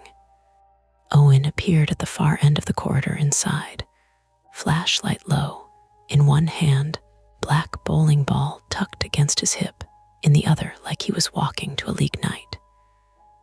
He was maybe late 40s, male, white, broad through the shoulders, with a trimmed beard, and a Valley Lane's mechanic jacket so old the logo had faded to a ghost of itself. His forehead shone with sweat despite the cold. He looked ordinary. That was the worst part. Not a monster, not a masked stranger, just a man with tools, old anger, and too much knowledge of machines people trusted. He smiled when he saw me. "There you are." Leela shoved me toward the dumpsters. "Move." We moved. The alley ground was uneven under packed snow.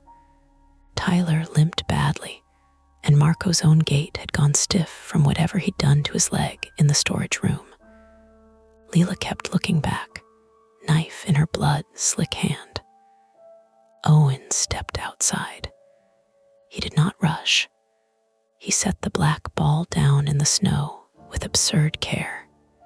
Then he lifted a small remote. Marco saw it. Down, something behind us roared. For half a second, I thought he'd started the SUV.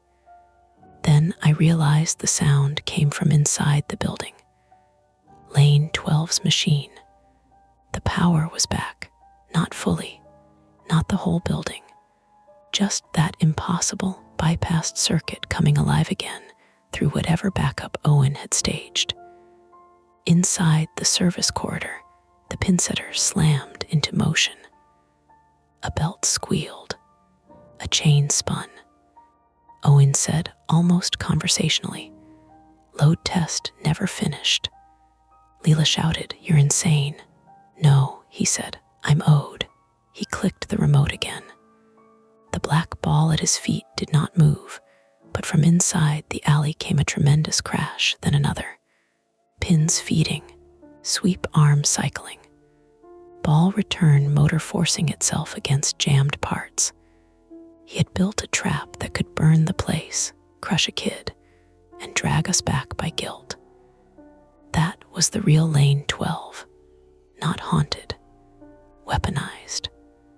A machine turned into leverage. The SUV blocked the dumpster side. The chained gate blocked the road side. The rear door into the building stood open behind Owen. We were in a narrow alley with brick at our backs, and a man between us and the only clear path. Leela whispered, "Nate, the gate." I looked left. The chain link gate was maybe 40 feet away, closed with a padlock. Beyond it, headlights passed on Brook Park Road. Real life, traffic, people, help. 40 feet might as well have been a mile with Tyler injured. Owen followed my glance. "Locked," Marco said. "You want Jerry? He's not here." Owen's smile twitched. "Jerry gets his turn." "What do you want from Nate?" Leela asked. "To admit he knows." I stared at him. "I don't know you." "No, but your brother did." The words cut through all the noise. I almost stepped forward. Leela caught my sleeve. "Don't." Owen tilted his head. "Eli called her. He came here the summer before he drowned. Worked weekends. Nice kid, always helping, always sticking his hands where they didn't belong." Marco muttered, "Nate." Owen kept going. "Lane 12 jammed during league. Jerry told me to bypass the guard sensor because we were behind schedule. Eli saw, said he'd report it, said somebody would lose fingers."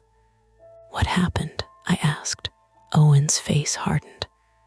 "What always happens. Jerry fired me first, said I was reckless, said I modified equipment without approval. Your brother signed a statement." I did remember then, not the details. A summer where Eli came home smelling like Lane oil and cigarette smoke. A fight with my dad about quitting a job. Eli saying, "That place is going to kill somebody eventually." I hadn't cared. I was 20, wrapped in my own life. Owen said, "Then Eli drowned, and everybody made him a saint." Jerry kept the place. I lost my license, my marriage, my house. So I thought, let's see if Cal helps strangers the way Eli did. Tyler sobbed. You said nobody would get hurt. Owen looked at him with mild irritation. You crawled too far. Leela moved before any of us expected it. She scooped up a handful of snow and rode grit and threw it at Owen's face. It wasn't movie perfect. Half of it scattered, but enough hit his eyes that he flinched and cursed, remote hand lifting to wipe his face. Marco lunged. He swung the empty extinguisher into Owen's forearm. Bone made a dull, heavy sound. The remote flew into the snow. Owen drove his shoulder into Marco's chest. They went down hard beside the SUV. I grabbed Tyler and shoved him toward Leela. Gate, Nate, go. For once, my body moved before my fear finished making arguments. I dove for the remote. Owen saw me and kicked out. His boot caught my ribs. Pain opened white and immediate. I hit the snow on my side, breath gone, fingers inches from the remote. Marco had him around the waist. Owen elbowed him in the cheek. Once, twice. Marco's head snapped back, but he held on. Leela half dragged Tyler toward the gate. I crawled. Owen reached the remote first. His fingers closed around it. I grabbed his wrist with both hands.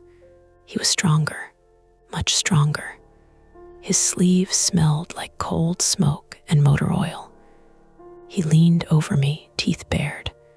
You don't even know what your brother did, he said. He told the truth. That made him hit me. Not cinematic, not a knockout. His fist clipped my jaw and sent my cheek into the frozen ground. My mouth filled with blood and the taste of dirty snow. Behind him, Lane 12 screamed from inside the building. The motor was overloading.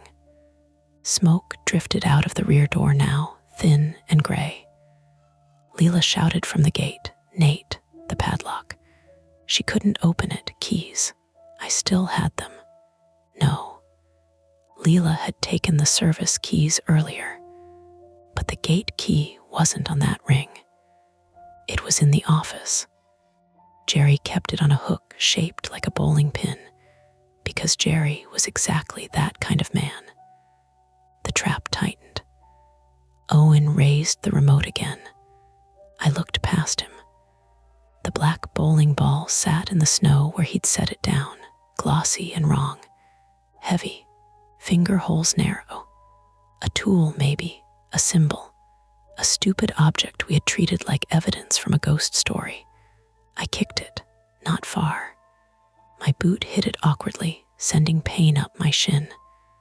But snow under it had iced over. The ball rolled.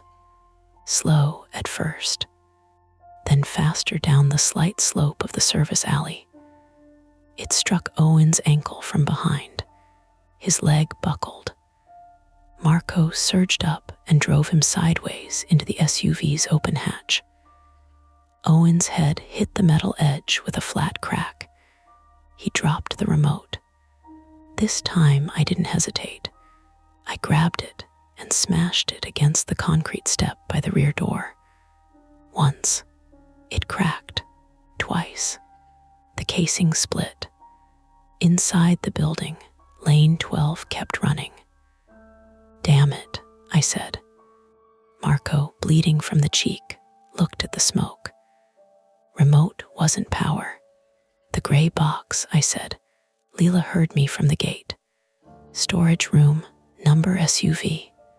Owen groaned and tried to push himself up. Marco kicked the back of his knee, not hard enough to cripple, hard enough to drop him. Stay. I stumbled to the open hatch. The second gray control box sat among cords. A battery pack hummed beside it, the kind used for camping or job sites. Orange cable ran from it through the snow, into the rear door, along the corridor. Backup power. That was how lane 12 came back. I yanked the cable. It held. There was a locking collar. My hands shook. My jaw throbbed. My ribs burned with every breath. The collar wouldn't twist because my fingers were slick with blood and snow. Leela appeared beside me. "I told you to get to the gate," I said. "Gate's locked." She shoved the tiny pocket knife into the collar seam. "Hold the box." I held it. She pried. The blade bent. "Leela, shut up." The blade snapped, but the collar shifted. Marco joined us, one eye swelling, and grabbed the cable with both hands. On 3, we didn't count properly. We pulled. The cable came loose so suddenly, we all fell backward into the snow. Inside valley lanes, lane 12 wound down. The belt squeal faded. The chain slowed. The building exhaled into a quieter kind of danger. Smoke still drifted, but the machine had stopped. For 2 seconds, nobody moved. Then Owen laughed from the ground. It was wet and low. "You think that's it?" He rolled onto his side and reached under his jacket. Marco stepped toward him, extinguisher raised. "Don't," Leela warned. Owen pulled out a phone, not a weapon, a phone. He tapped the screen with a shaking thumb. From inside the bowling alley, every lane monitor flashed on at once. Blue light filled the dark building through the rear doorway. Then the sprinkler alarm began to shriek. High, repetitive, brutal. A second later, water burst from the ceiling inside the service corridor. Not sprinklers over us outside. Inside, over the machines, over the bypassed cords, over old electrical housings and dust and hot rubber. Leela's eyes widened. He triggered fire suppression. Marco swore. The electrical, we had seconds before the corridor became a live, flooded mess, and the only way back through the building would be too dangerous to cross. The gate was still locked. Owen laughed harder. Then Tyler, forgotten near the chain link gate, picked up the chipped blue house ball he had dragged from somewhere near the rear door. I hadn't even seen him do it, and slammed it against the gate padlock. Once. Nothing. Again. The sound was enormous. "Tyler," Leela shouted. He struck it a third time with a desperate, two-handed swing. The lock didn't break, but the hasp on the old gate bent outward from the rusted post. Marco ran to him. I grabbed Owen's jacket and dragged him by the collar through the snow, away from the SUV and the rear door. I didn't do it gently. He clawed at my wrist and kicked, but he was dazed, and I was past fear now into something colder and simpler. Move him, get out, breathe later. Marco hit the gate with his shoulder. Once, twice. The bent hasp tore free. The gate burst open toward Brook Park Road. Cold street air rushed in. Traffic hissed past. Civilization 20 yards away. Leela pulled Tyler through first. Marco followed, limping.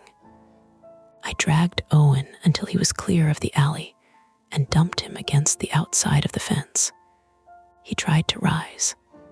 Leela put one foot on his wrist and pointed the broken knife handle at his face like it still had a blade. "Stay down," she said. He stayed. A car slowed on the road. Then another. Someone shouted from a passing pickup, "You guys okay?" "No," Marco yelled back. "Call 911. The word sounded ridiculous and beautiful. Behind us, water poured through the service corridor. Smoke thinned. The alarm screamed. Lane monitors glowed blue inside the dark bowling alley, all of them blank except lane 12. From the street side, through the front windows, I could still see it. The scoring screen had changed again. No timer, no calibration, just a final score line under the name Cal. Frame after frame. Strike, strike, strike. Perfect game. 12 excess in a row. I stood in the snow, jaw bleeding, ribs aching, watching that impossible, engineered message burn on an old screen while sirens finally began to rise somewhere east on Brook Park. Leela leaned beside me, shaking now that the moving was done. Marco sat on the curb with Tyler and pressed a towel against his own cheek. Tyler cried without making much noise, his sock black with slush. Owen looked up at me from the fence. His face was bloody at the hairline. His eyes were clear. "You came," he said. I spat blood into the snow. "Yeah," I told him. "And you lost." His smile faded, but not all the way. Inside, lane 12's monitor flickered once. The perfect game stayed. By the time the first cruiser turned into the parking lot, Owen Brask had stopped smiling. That was one of the things I remembered later with a strange amount of clarity. Not the sirens exactly, though they were loud enough to make the wet pavement seem to vibrate. Not the red and blue light sliding over the Valley Lane's sign until the missing letters looked like they were blinking in pain. What stayed with me was Owen sitting against the fence with his hands zip tied behind him, chin tucked to his chest, expression empty now that people with radios and body cameras had arrived.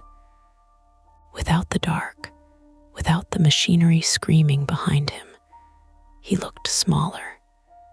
Still dangerous, just smaller. Leela kept one foot close to his ankle until the first Parma officer told her to step back. She didn't argue, which told me more about how badly her hand hurt than anything else. Her palm had stopped bleeding in a clean line and started bleeding in a messy one. Blood gathered at her wrist, dark under the parking lot lights, and dripped onto the snow beside her shoe. "Ma'am, step back," the officer said again. Leela blinked at him like she had forgotten he was a real person. "He has a remote. We've got it. He has another one. We'll search him. He has boxes in the SUV and inside. Don't touch the orange cords unless power's cut." The officer paused. He was maybe mid-30s male with tired eyes and a careful voice. "Are you staff? Assistant manager? Okay, stay right here for medical. I need to check the building." "No, you need to stay right here." That almost started a fight. I saw it in the way her shoulders lifted. Marco saw it too, from where he sat on the curb with a towel pressed to his cheek. "Leela," he said thickly, "sit down before you fall down." She looked offended for about half a second. Then she sat on the curb beside him. I stayed standing because I was afraid that if I sat, someone would notice I could not get back up. My ribs felt like they had been opened with a screwdriver and screwed back in wrong. Every breath snagged. My jaw had swollen enough that my teeth didn't meet the way they had an hour earlier. The inside of my cheek was cut, and when I swallowed, I tasted pennies and road salt. Tyler sat wrapped in a police jacket near the open gate. He had both arms folded tight against his chest, one sneaker on, one sock black with slush and grime. His face had the flattened look of somebody who had not yet reached the part where the fear became memory. A paramedic knelt in front of him, asking questions gently. "Can you feel your fingers?" Tyler nodded. "Any numbness?" He shook his head. "Do you know what day it is?" "Tuesday," Tyler said. "Good. Do you know where you are?" He looked at the bowling alley. For a second, he didn't answer. Then he said, "I don't want to go back in there." The paramedic nodded like that was the most reasonable answer in the world. "You don't have to." Fire trucks arrived next. They came in heavy and bright, air brakes sighing as they lined up along the front of the building. Firefighters moved with that calm, practiced urgency that makes civilians feel both safer and more useless. They shut off the main power. They checked the panel.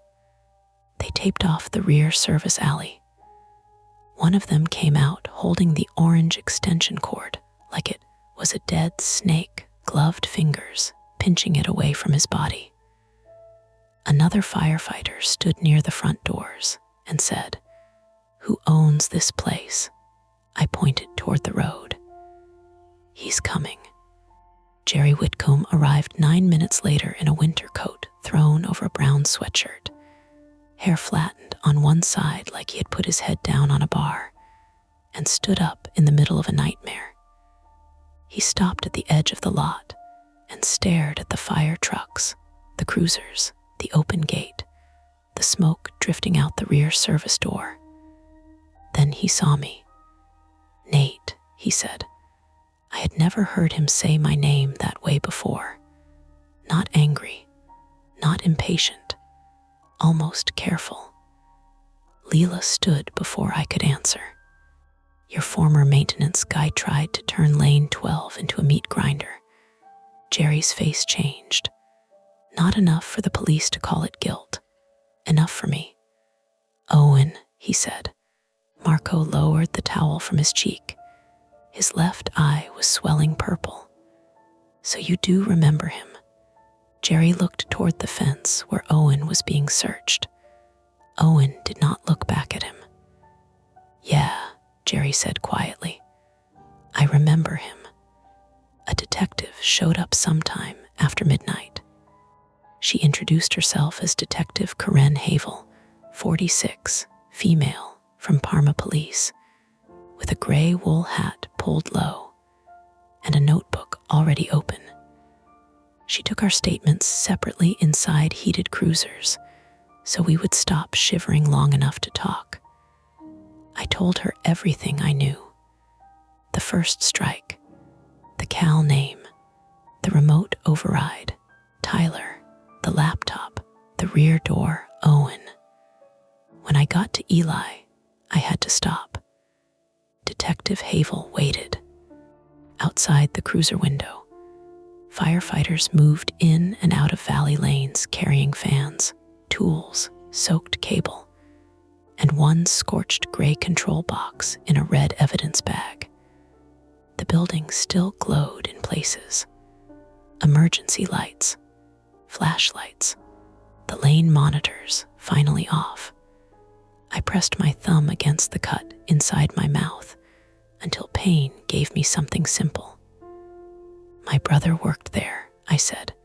"Before I did, I didn't know he had anything to do with Owen." She wrote that down. "Did Mr. Brask know your brother personally?" "I guess. You guess. They worked at the same place, one summer." "Did you have any contact with Brask before tonight?" "No." "Any calls, messages, social media?" "No." "You're sure?" I almost said yes automatically. Then I thought of the way lane 12 had known where to press. "I'm sure I didn't recognize any." That made her look up.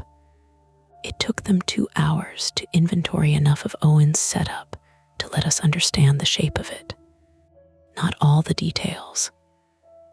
Those would come later in reports and phone calls and Jerry's insurance company asking questions in voices that sounded polite only because lawyers had trained them. But enough. the back twice that week. Once through the buried rear door, which he had dug out just enough to open from outside and hide again with loose snow. Once during business hours, pretending to be a contractor checking old wiring. Jerry, because Jerry was Jerry, had apparently waved him toward the back after Owen said something about the internet upgrade. That part came out when Jerry gave his statement. Leela heard it and looked like she might actually bite him. "You let him in," she said. Jerry rubbed both hands over his face. "I didn't know it was him. He had a hat, beard. It's been years. He had your old mechanic jacket. I thought it was a contractor jacket. It said Valley Lanes. It was faded." Marco muttered, "Outstanding security culture." Jerry didn't defend himself. That was new too. Owen had used the old party room to stage the laptop, router, and control box. He had connected into Lane 12's machine through a mix of existing diagnostic wiring, jumper leads, and his own hardware. The remote calibration messages weren't from our scoring system. They were a fake overlay running through the scoring input, meant to look technical enough to freeze us in place.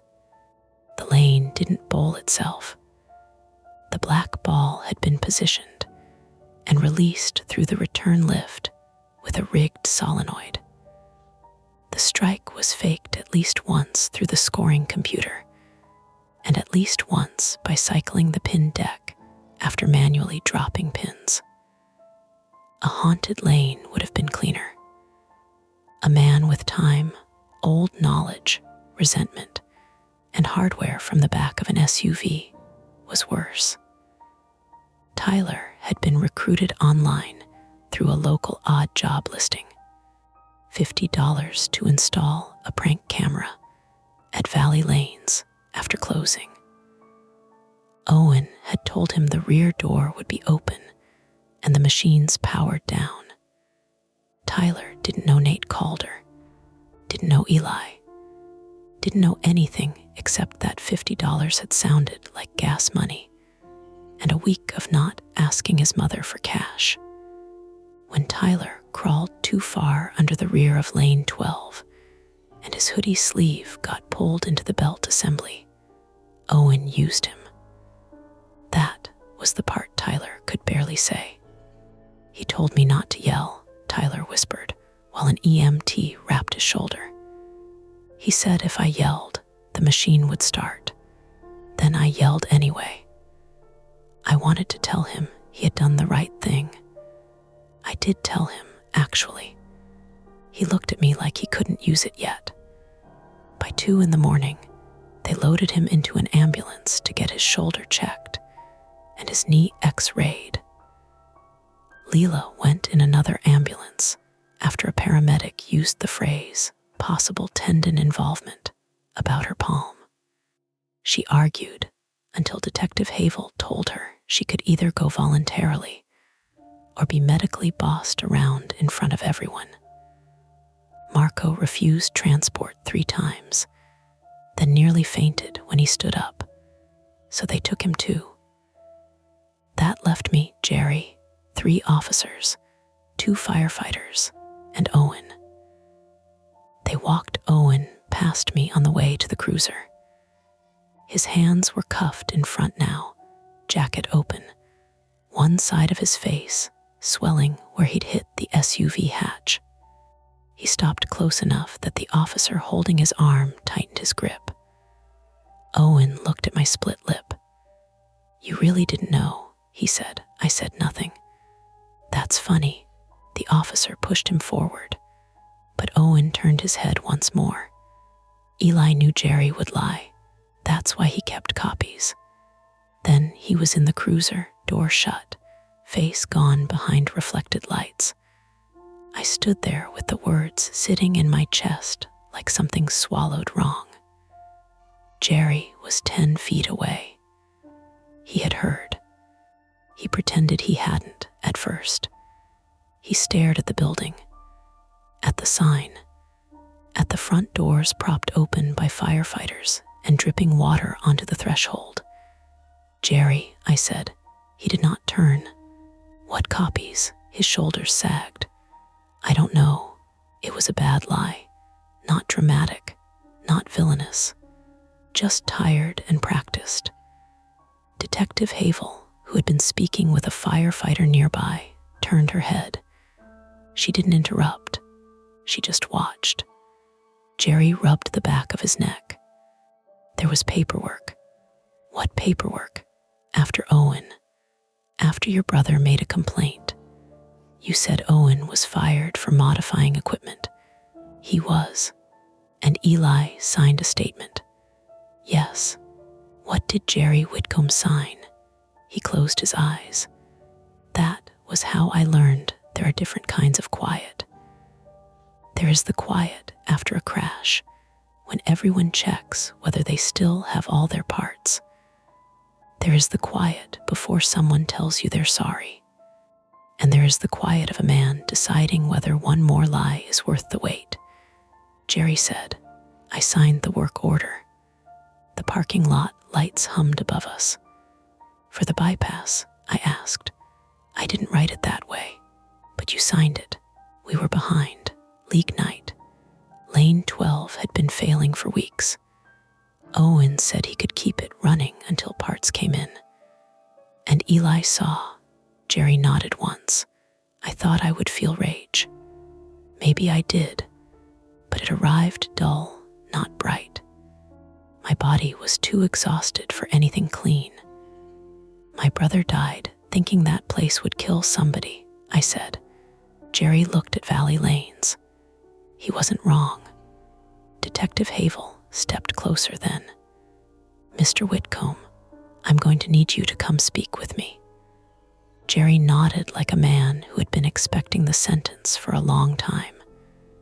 I went to the hospital after that because a firefighter told me my breathing sounded expensive. 2 bruised ribs. No fracture. Mild concussion concern, though the doctor said that phrase in the bored tone of someone who had seen worse from people falling off bar stools. My jaw wasn't broken. My lip needed 2 stitches. They cleaned dirt out of my cheek and gave me a tetanus shot because, as the nurse put it, bowling alley snow is probably not sterile. Leela was in the next bay over. They irrigated her palm, stitched it, splinted 2 fingers, and told her she had missed tendon damage by less than a centimeter. Marco had a fractured cheekbone and a sprained knee. He kept asking whether the ambulance ride cost more if he complained. Tyler's shoulder was bruised badly, but not dislocated. His knee was sprained. His mother arrived around 3:30 in pajama pants under a winter coat and cried so hard in the hallway that Tyler started apologizing before she reached him. That sound stayed with me too. Not the crying, the apology. By morning, photos of Valley Lanes were online. Not the real story, not yet. Just blurry images of fire trucks and police tape, posted by people who drove past and needed strangers to know they had seen something. Comments piled up fast. Heard someone died. Nobody had. Haunted bowling alley lol. It was. Lane 12 always gave me bad vibes. Lane 12 was wood, oil, wiring, motors, and neglect. A week later, Valley Lanes closed temporarily. The sign on the door said water damage and electrical inspection. Jerry's lawyer probably wrote it, or the insurance company. Owen was charged with kidnapping, assault, reckless endangerment, burglary, arson-related counts for triggering suppression and creating electrical hazards, and a list of technical-sounding charges that Detective Havel said would depend on what the lab pulled from the laptop. Tyler was not charged. At least, not then. He had made a bad decision, but he was also 17 and nearly lost his arm for it. Leela checked on him twice. She pretended it was because of paperwork. Nobody believed her. Marco quit before Jerry could reopen. He sent a group text that said, "I survived the murder lane and will now be making sandwiches somewhere with windows." Then, 10 minutes later, he sent another, "Not kidding." Leela stayed through the investigation because someone had to know where the breaker panels were, and because Leela would rather bleed than let Jerry explain anything unsupervised. But she stopped wearing the Valley Lanes cap. I noticed that. As for me, I went back once. Not right away. 10 days after, Detective Havel called and said they had released the staff areas for retrieval of personal belongings. I drove there in daylight. That helped less than I expected. The building looked smaller with the lights on and no customers inside. Damp carpet had been pulled up in strips near the lanes. Industrial fans stood like squat robots along the approach. The arcade machines were unplugged. Whole place smelled of wet wood, sanitizer, and something electrical that refused to leave. Lane 12 was taped off. The masking unit had been removed, exposing the back machinery like an opened cabinet. Without the cartoon bowling ball and sunglasses, without the glow and noise, it was easier to see the truth. Belts, wheels, cables, rust, dust, places where hands could be trapped if the wrong person thought safety rules were optional. Leela met me by the counter. Her hand was wrapped, 2 fingers splinted. She looked tired in a way sleep wouldn't fix. "You sure you want to see it?" she asked. "No," she nodded. "Good answer." We walked to Jerry's office instead. The door was open. The bowling pin key hook was empty. The desk drawers had been searched by police and left slightly crooked. On the wall behind the microwave, the old employee photo was still there. Summer staff, years ago, Jerry younger and heavier. Owen Brask in the mechanic jacket. A few faces I didn't know. And Eli. My brother stood at the edge of the frame with one hand raised like someone had caught him mid-joke. He was 21 in the photo, maybe. Taller than I remembered letting him be. Smiling with his mouth closed because he hated a chipped tooth from high school hockey. Under the photo, someone had written names in fading marker. Eli, Cal Calder. I stared at it. Leela stood beside me, quiet. "He called Eli Cal too?" she asked. I shook my head. "No," I said. "Eli called me that."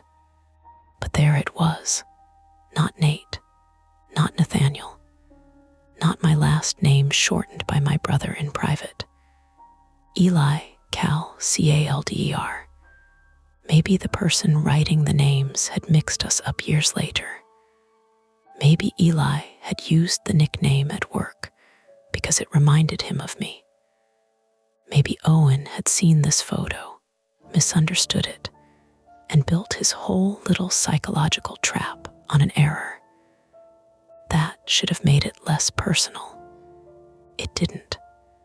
I took the photo down because Detective Havel said I could after evidence techs copied it. Behind it, taped to the wall, was a yellowed envelope. No dramatic music. No hidden compartment. Just tape old enough to peel away with 2 fingers. Inside were photocopies. A work order for Lane 12. Jerry's signature. Owen's initials. A handwritten note at the bottom in Eli's blocky print. Guard sensor bypassed while Lane active. Told Jerry and Owen this will hurt someone. Keeping copy. You see, there were 3 pages. Statements, dates, nothing that would bring him back, nothing that would make that night smaller. I gave them to Detective Havel. Then I sat in my car for a long time in the Valley Lanes parking lot, holding the steering wheel without starting the engine. Cars passed on Brook Park Road. People bought groceries next door. A man shoveled snow from the entrance of the closed tanning salon, even though nobody was going in. Ordinary life kept making its small, stubborn noises. 2 weeks later, I accepted a job maintaining equipment at a community rec center in Lakewood. No pinsetters, mostly treadmills and basketball hoops, and one ancient vending machine that ate dollars with criminal confidence. Machines still made sense to me, mostly. But sometimes, when a belt starts up in an empty room, I stop. I listen. I count the sounds until I know what they are. And once, late on a Friday, the rec center's old printer kicked awake by itself and spat out a blank sheet of paper. Normal network nonsense. Power cycle residue. Some forgotten print cue clearing its throat. Still, I stood there with the page in my hand, waiting for a name to appear. Nothing did. That was the mercy of it. Or maybe just the delay. The shadows fade for now, but the stories never end. Don't forget to hit like, subscribe to Mia Horror Stories, and join our community of horror lovers. If you're hungry for more, check out the next video. Just remember, the scariest part is often the one you don't see coming. Welcome to Mia Horror Stories. To make it easier on your eyes, this video plays against a black screen, so you can close your eyes, get comfortable, and let the story take over. But don't relax too much. The ending might just catch you off guard. Stay with me until the very last word. The first strange thing was the pencil shaving on the hallway floor. Not a pile, not anything dramatic. Just one curled strip of yellow painted wood lying directly under the attic hatch, bright against the dull oak boards like it had been placed there with tweezers. I noticed it because I had swept that hallway the night before, after dropping a coffee mug and watching it burst into brown ceramic teeth. The floor had been clean when I went to bed. By morning, there was a pencil shaving, a faint gray smear on the ceiling trim, and the attic pull cord hanging 6 inches lower than I remembered. My name is Evan Marlowe, 34, male, born and raised outside Cleveland before I moved east for work. And at the time all of this started, I was living in a narrow brick row house in Lancaster, Pennsylvania, on North Plum Street, where the sidewalks buckled around old tree roots, and the neighbors knew your trash schedule better than you did. I had bought the place 8 months earlier because it was what the listing called historically charming, which turned out to mean every door stuck in August, every radiator knocked like a tired drummer, and the basement took on water if a cloud looked at it too hard. I loved it anyway, or I was trying to. That morning, I stood under the attic hatch in pajama pants and one sock, holding my toothbrush in my mouth, listening to the radiator in the front room clank and settle. Outside, a delivery truck grumbled down the block.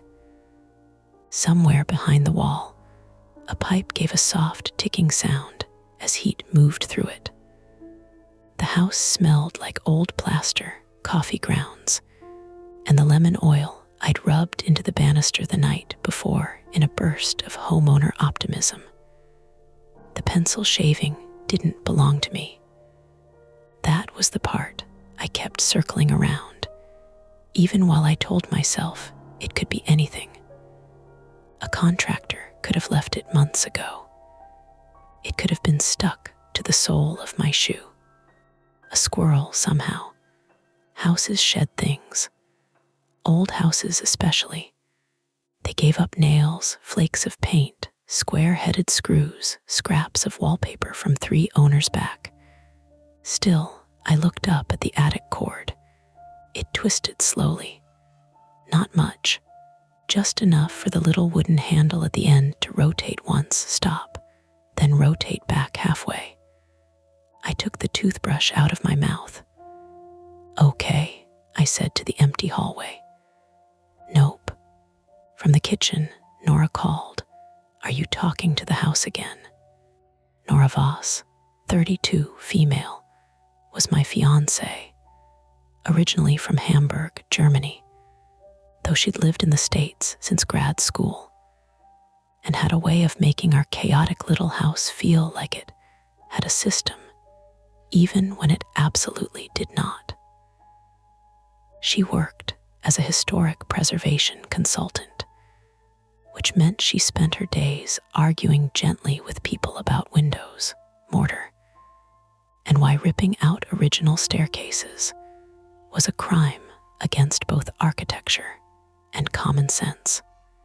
She was sharp, practical, and calm in a way that sometimes made me feel steadier, and sometimes made me feel like a dog hiding fireworks under a couch.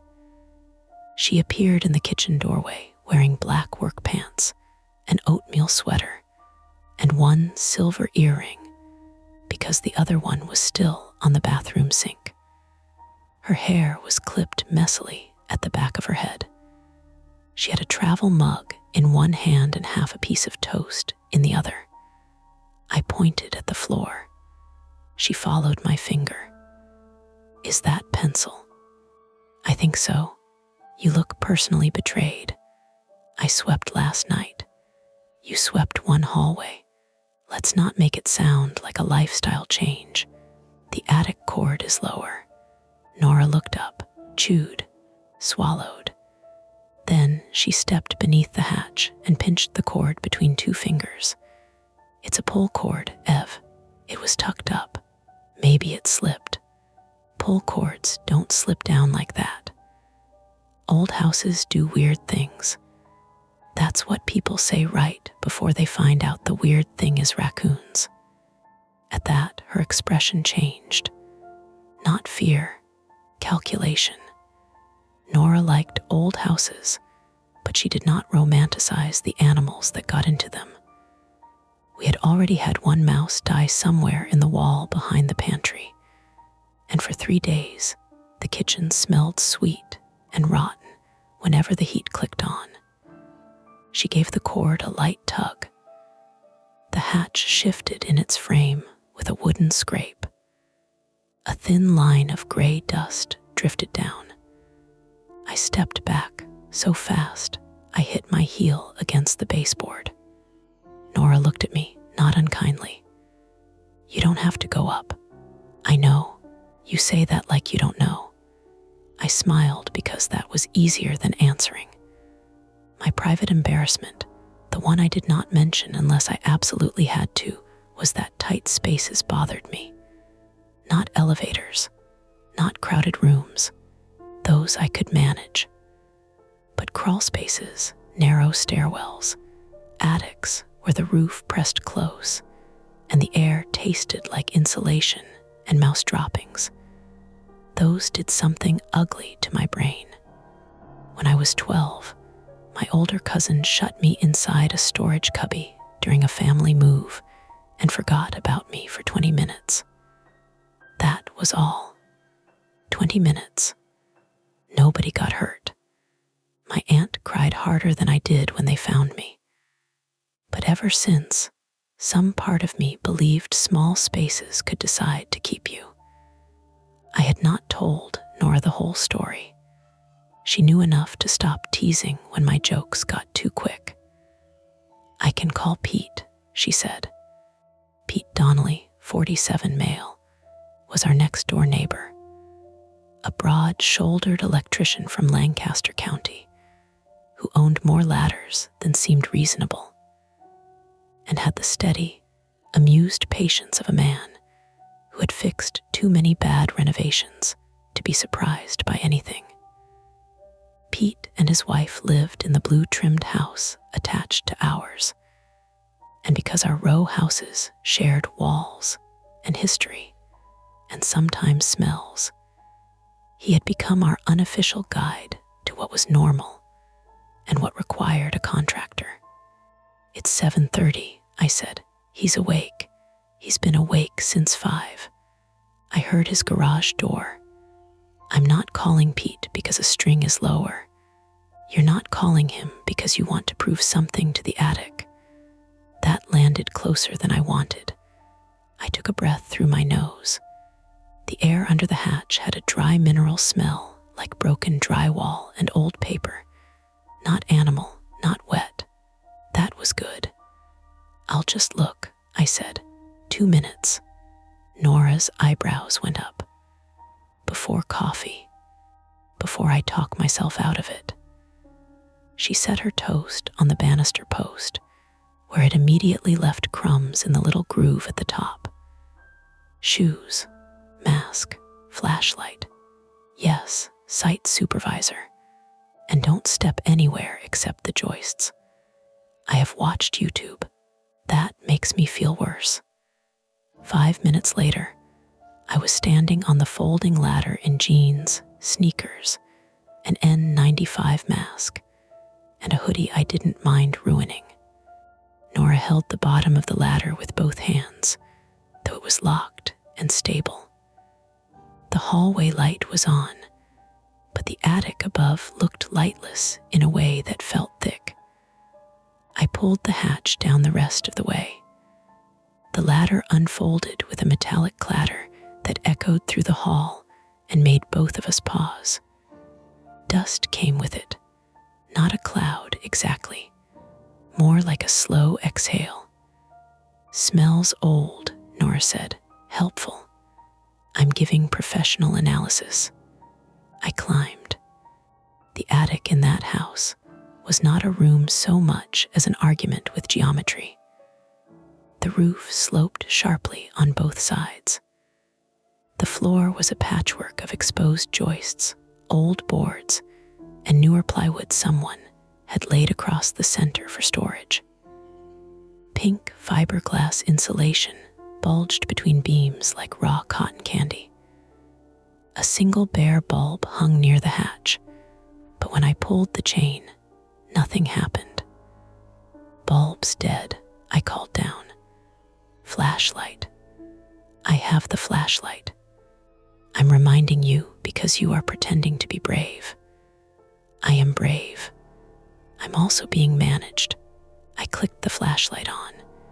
Its beam cut across dust, rafters, a broken curtain rod, 2 cardboard boxes left by the previous owner, and the black oval of a roof vent. Somewhere outside, a mourning dove made its hollow, repetitive call. The sound came through the vent, softened and wrong, like someone blowing across a bottle. I waited, listened. No scratching, no movement. The attic was cold, colder than the hallway by enough that my hands tightened around the flashlight. May in Lancaster could still leave mornings damp and raw, but this felt stored, like the cold had been sitting up there for years. "You see anything?" Nora asked. "Boxes, insulation, bad decisions. Any raccoon, not currently hosting one, no." I took one careful step from the ladder to the plywood path. It flexed under my weight with a small, resentful creak. My breathing sounded too loud inside the mask. I swung the flashlight left, then right, trying to be methodical because panic liked gaps. The pencil shaving made sense once I saw the box. It sat about 6 feet from the hatch, half collapsed, its top flaps folded inward. Unlike the other boxes, which were soft with age and marked in faded black marker, Christmas, Kitchen, BOOKS, this one looked newer. Not new, just newer. The cardboard had clean edges, and a yellow pencil lay across one flap as if someone had set it down and meant to come back. I stared at it for several seconds. Then I said, "There's a pencil." Nora was quiet below me. I crouched, slow. My knee popped. The sound was small and stupid, and somehow made the attic feel more awake. The pencil was sharpened recently. That was obvious. The wood around the tip was pale. The graphite point had a flat shine where it had been used. Beside it, tucked under the box flap, was a folded sheet of paper. Not printer paper, heavier, cream-colored, brittle at the edges. I lifted it with 2 fingers. Something slid inside the box. I froze. It was only a carpenter's tape measure, the old metal kind in a scratched silver case. It tipped against the cardboard and stopped. "Evan," Nora said, "I'm okay." "You said that weird." "I found paper. Bring it down." That would have been sensible. But the paper had already started unfolding under its own stiffness. And the first thing I saw was the outline of our house. Not an official floor plan. Not exactly. It had been drawn by hand in pencil, with ruler-straight walls and little notations in cramped block letters. I recognized the front parlor, the dining room, the narrow kitchen addition. I recognized the staircase, the pantry, the powder room jammed awkwardly under the landing. Whoever drew it knew the house well enough to mark the radiator positions and the chimney breasts. Then my flashlight moved lower. There were rooms past the kitchen, not the backyard, not the mudroom, because we did not have one. Rooms, 3 of them, drawn in a line behind the pantry wall, where our house ended and the small fenced yard began. One was labeled dry room. Another had no label, only cross-hatching. The third was marked with 2 words I had to read twice. Nora called up again. "What is it?" I didn't answer right away. The third room was labeled map room, which would have been odd enough, except there was another staircase drawn behind it, a tight spiral marked in tiny arrows, descending into a blank space beneath the page's lower edge. I shifted my weight without thinking. The plywood groaned. A bead of dust dropped from a rafter and landed on the paper. "Ev." I folded the map partway, then stopped because the old crease resisted, and I didn't want to tear it. "It's a floor plan," I said. "For our house?" "I think so. You think so? It has our kitchen." "Okay," she said, drawing the word out carefully. "Come down." I looked once more at the drawn rooms behind the pantry. The flashlight trembled just enough to make the pencil lines wiggle. There was a sound then, not from the attic, from below, a soft knock. Nora heard it too. I could tell because she stopped breathing for half a second. The knock came again, hollow, wooden, close. Not the front door, not the side gate. It came from the direction of the kitchen, more specifically, from the pantry wall. Nora said my name, very quietly this time. I backed toward the ladder, keeping the map in one hand and the flashlight in the other. My heel missed the plywood edge and found empty air. For one quick second, my body tipped backward, and the roof beams flashed sideways in the beam of light. I grabbed a rafter. Pain tore across my palm as an old nail or splinter caught the skin below my thumb. "Evan." "I'm good," I snapped, because I was. The map crinkled in my fist. A warm line opened on my hand. Not bad, just enough to sting, just enough to make everything more real. I climbed down awkwardly, one-handed, and when my feet hit the hallway floor, Nora caught my wrist and turned my palm upward. Blood welled in a shallow scrape. "You need to clean that. Listen." We both stood still. The refrigerator hummed in the kitchen. A car hissed past on wet pavement outside. The radiator ticked once. Then the knock came again. 3 taps. Pause. 2 taps. Nora looked toward the kitchen, then at the paper in my hand. "Show me," she said. I unfolded the map on the hallway floor because my hands were shaking too much to hold it flat. Nora knelt beside it. Her face changed as she recognized the shape of the house. Not fear yet. Something more serious. Professional attention stripped of comfort. "That's our front wall," she said. "That's the chimney. That's the kitchen bump out. And these." She touched the penciled rooms that had no business being there. For the first time since I'd known her, Nora did not immediately offer a practical explanation. The pantry wall knocked again. This time, from inside the kitchen, something answered it with a tiny settling click. Nora stood. "We should call Pete," she said.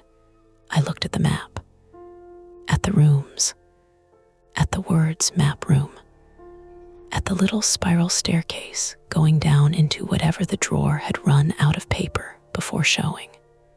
Then I looked toward the kitchen, where the morning light came in pale through the back window, and the pantry door sat half open, ordinary as a held breath. "We can call Pete," I said. Nora picked up her phone, but neither of us moved toward the front door. Not yet, because calling Pete meant admitting there might be something behind that wall, and walking into the kitchen meant deciding whether we wanted to find out before anyone else did. Pete arrived 9 minutes after Nora called him, which was faster than I wanted and slower than my nerves could tolerate. During those 9 minutes, we did the kind of things people do when they're trying not to panic in their own kitchen. Nora cleaned my palm at the sink with dish soap and a folded paper towel while I stood there uselessly, staring at the pantry wall as if it might blink. She wrapped the scrape with gauze from the first aid kit we kept in the junk drawer, then taped it too tightly because her hands were not as calm as her voice. "Flex your fingers," she said. I did. "Too tight." "No, you're lying. A little." She loosened the tape. "You don't get to bleed dramatically before breakfast. It's not dramatic bleeding. It is homeowner bleeding. Different category." The joke almost worked. Then the wall knocked again. 3 taps. A pause. 2 taps. Nora stopped with the tape still pinched between her fingers. I looked at the pantry. The door was open just enough to show shelves of pasta, canned tomatoes, flour, rice, a bag of onions sprouting green in the mesh. Everything ordinary, everything in its place. The knocking came from behind the back wall, low and hollow, like someone tapping the handle of a screwdriver against wood. Nora took 1 step toward it. I caught her sleeve. "Don't." She looked down at my hand on her sweater. "Evan, we don't know what's back there. That's why I'm looking. That's not a reason. That's the thing people say before getting bit by a possum. If it's an animal trapped in the wall, we have to know. If it's a person, She didn't answer fast enough. That was the first time the thought became fully shaped between us. A person, not a ghost, not the house talking.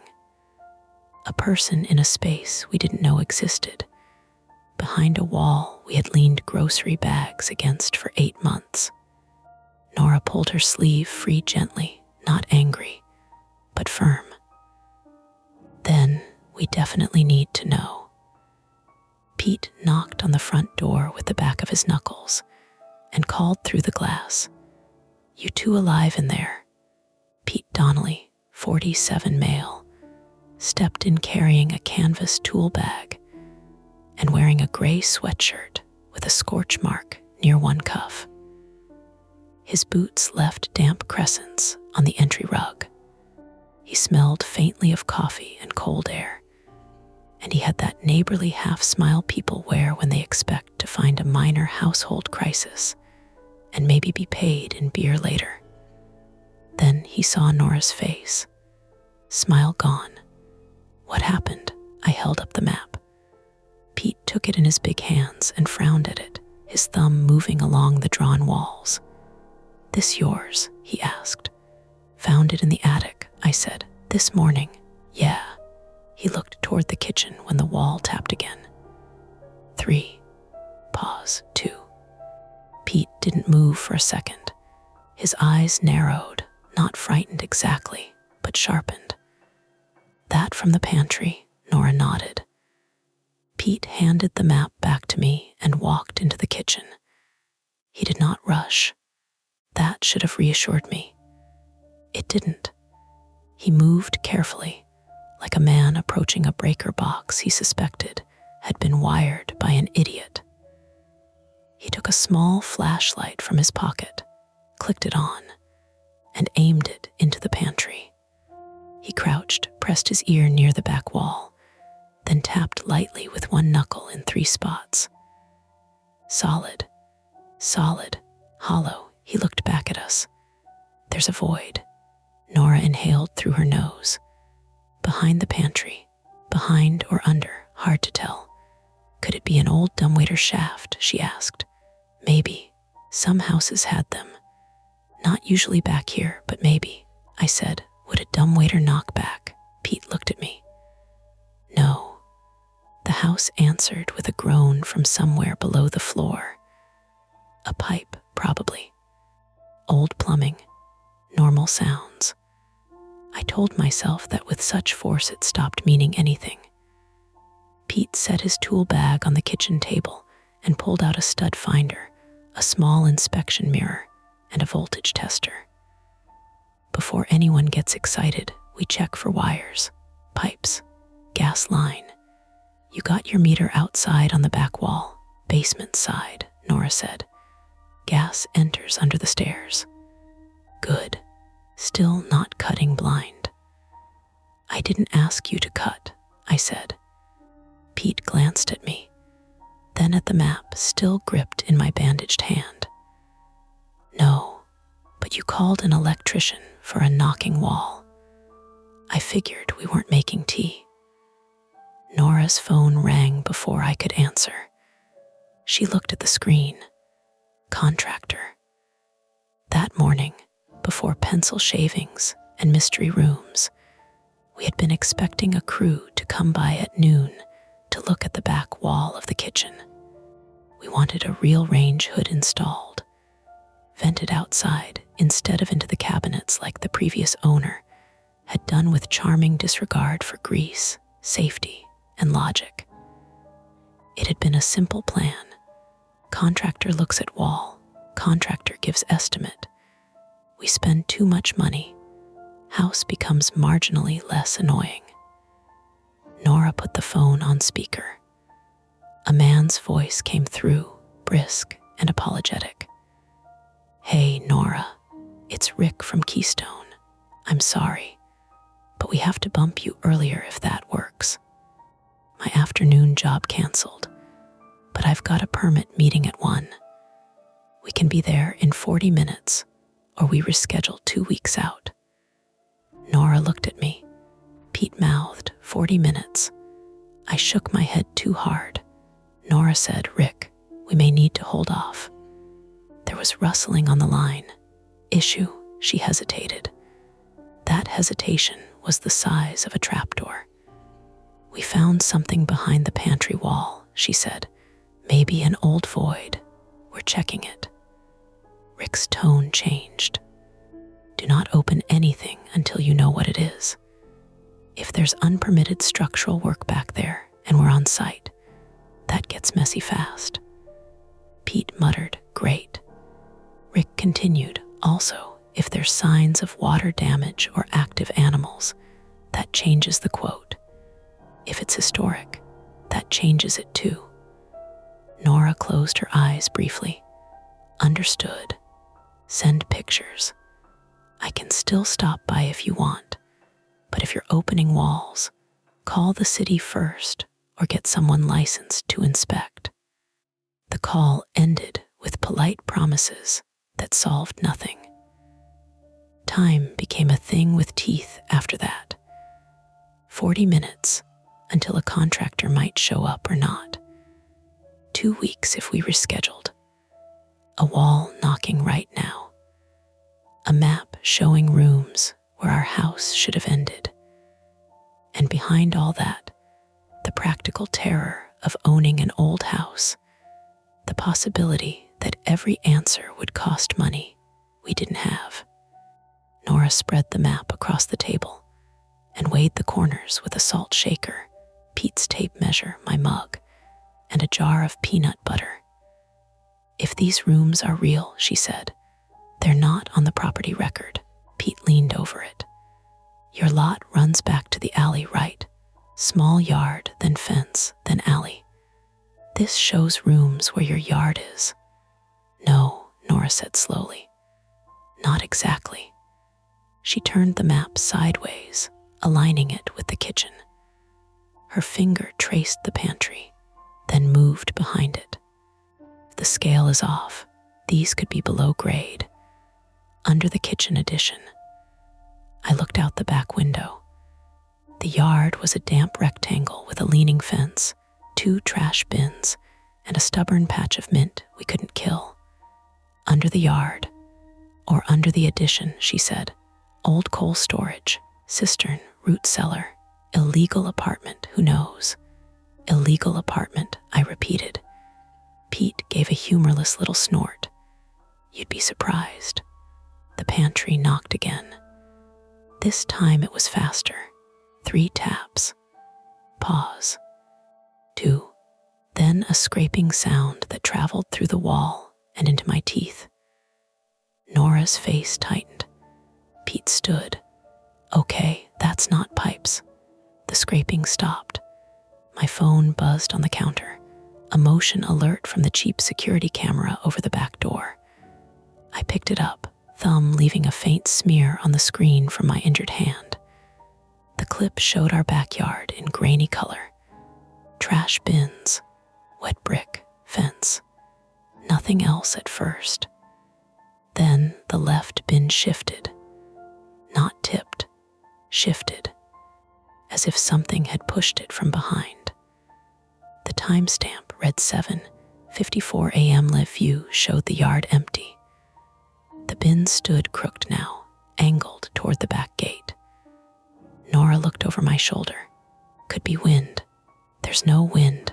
Pete reached past us and locked the back door. That small click changed the room. "Let's not be stupid," he said. Nora went still. "You think someone's out there. I think something moved your trash bin while your wall is knocking. That's enough for me to lock a door." "We should call the police," I said. The words came out before I decided on them, and as soon as they were there, I felt both relieved and ridiculous. Nora didn't mock me. Pete didn't either. But Pete said, "Tell them what?" "That there may be someone inside our wall." He nodded toward the pantry. "Maybe, or a raccoon, or an old duct banging. Cops come, hear nothing, tell you to call animal control or a contractor. And if it is someone, then yes, call. I'm not saying don't." I'm saying know what you're reporting. The wall knocked again. A thin, unmistakable voice followed it. Not words, a sound. One human exhale, pushed hard through something narrow. HH, then nothing. Nora backed into the counter. A spoon slid into the sink with a clatter that made all three of us flinch. I had my phone in my hand already. I called 911. The dispatcher's voice was calm enough to feel unreal. I gave the address. I explained there was a possible person trapped or hiding behind a wall in our house. I said we had found an old floor plan showing hidden rooms. I said there had been knocking. Is anyone injured? She asked. Not that we know. Is the person communicating verbally? I don't know. Are there weapons in the home? No. Pete lifted one finger and mouthed, tools. No weapons, I repeated, because I wasn't going to explain screwdrivers to emergency dispatch. The dispatcher told us officers would be sent, and if we believed someone was in immediate danger, we should not attempt demolition ourselves unless there was a clear life-threatening emergency. She told us to move to a safe area if we felt threatened. She told us to keep the line open if the situation changed. A clear life-threatening emergency. The pantry wall remained silent for exactly 22 seconds. Then came a sound like coughing. Wet, weak, human. Nora said, "There's someone in there." I said, "The dispatcher said not to open it." She said, "Unless immediate danger." "We don't know. They're coughing, Evan. And what if whoever's in there isn't trapped?" I snapped. There it was, the uglier possibility, the one none of us wanted to name cleanly. What if someone had been using the space? What if they had access? What if they had been in our attic this morning? Nora's jaw tightened. Then we wait by the front door with Pete, and the police handle it. Another cough. Then a thump low on the wall. He'd cursed under his breath. He went to his bag and pulled out a small endoscope camera, the kind with a flexible cable and a screen attached. "I can drill a peek hole." "No," I said. "Yes," Nora said at the same time. Pete looked between us. "It's a 1/4-inch hole," he said. "I check for wires first. We see what's behind there without opening the wall." "The police are coming," I said. "And if someone's suffocating behind there?" Nora asked. That hit the old place in me. The storage cubby. The dark. The feeling of air turning hot because panic made every breath too large. Small spaces could keep you. I hated that my fear made me hesitate. I hated more that it also made me understand. "How long for police?"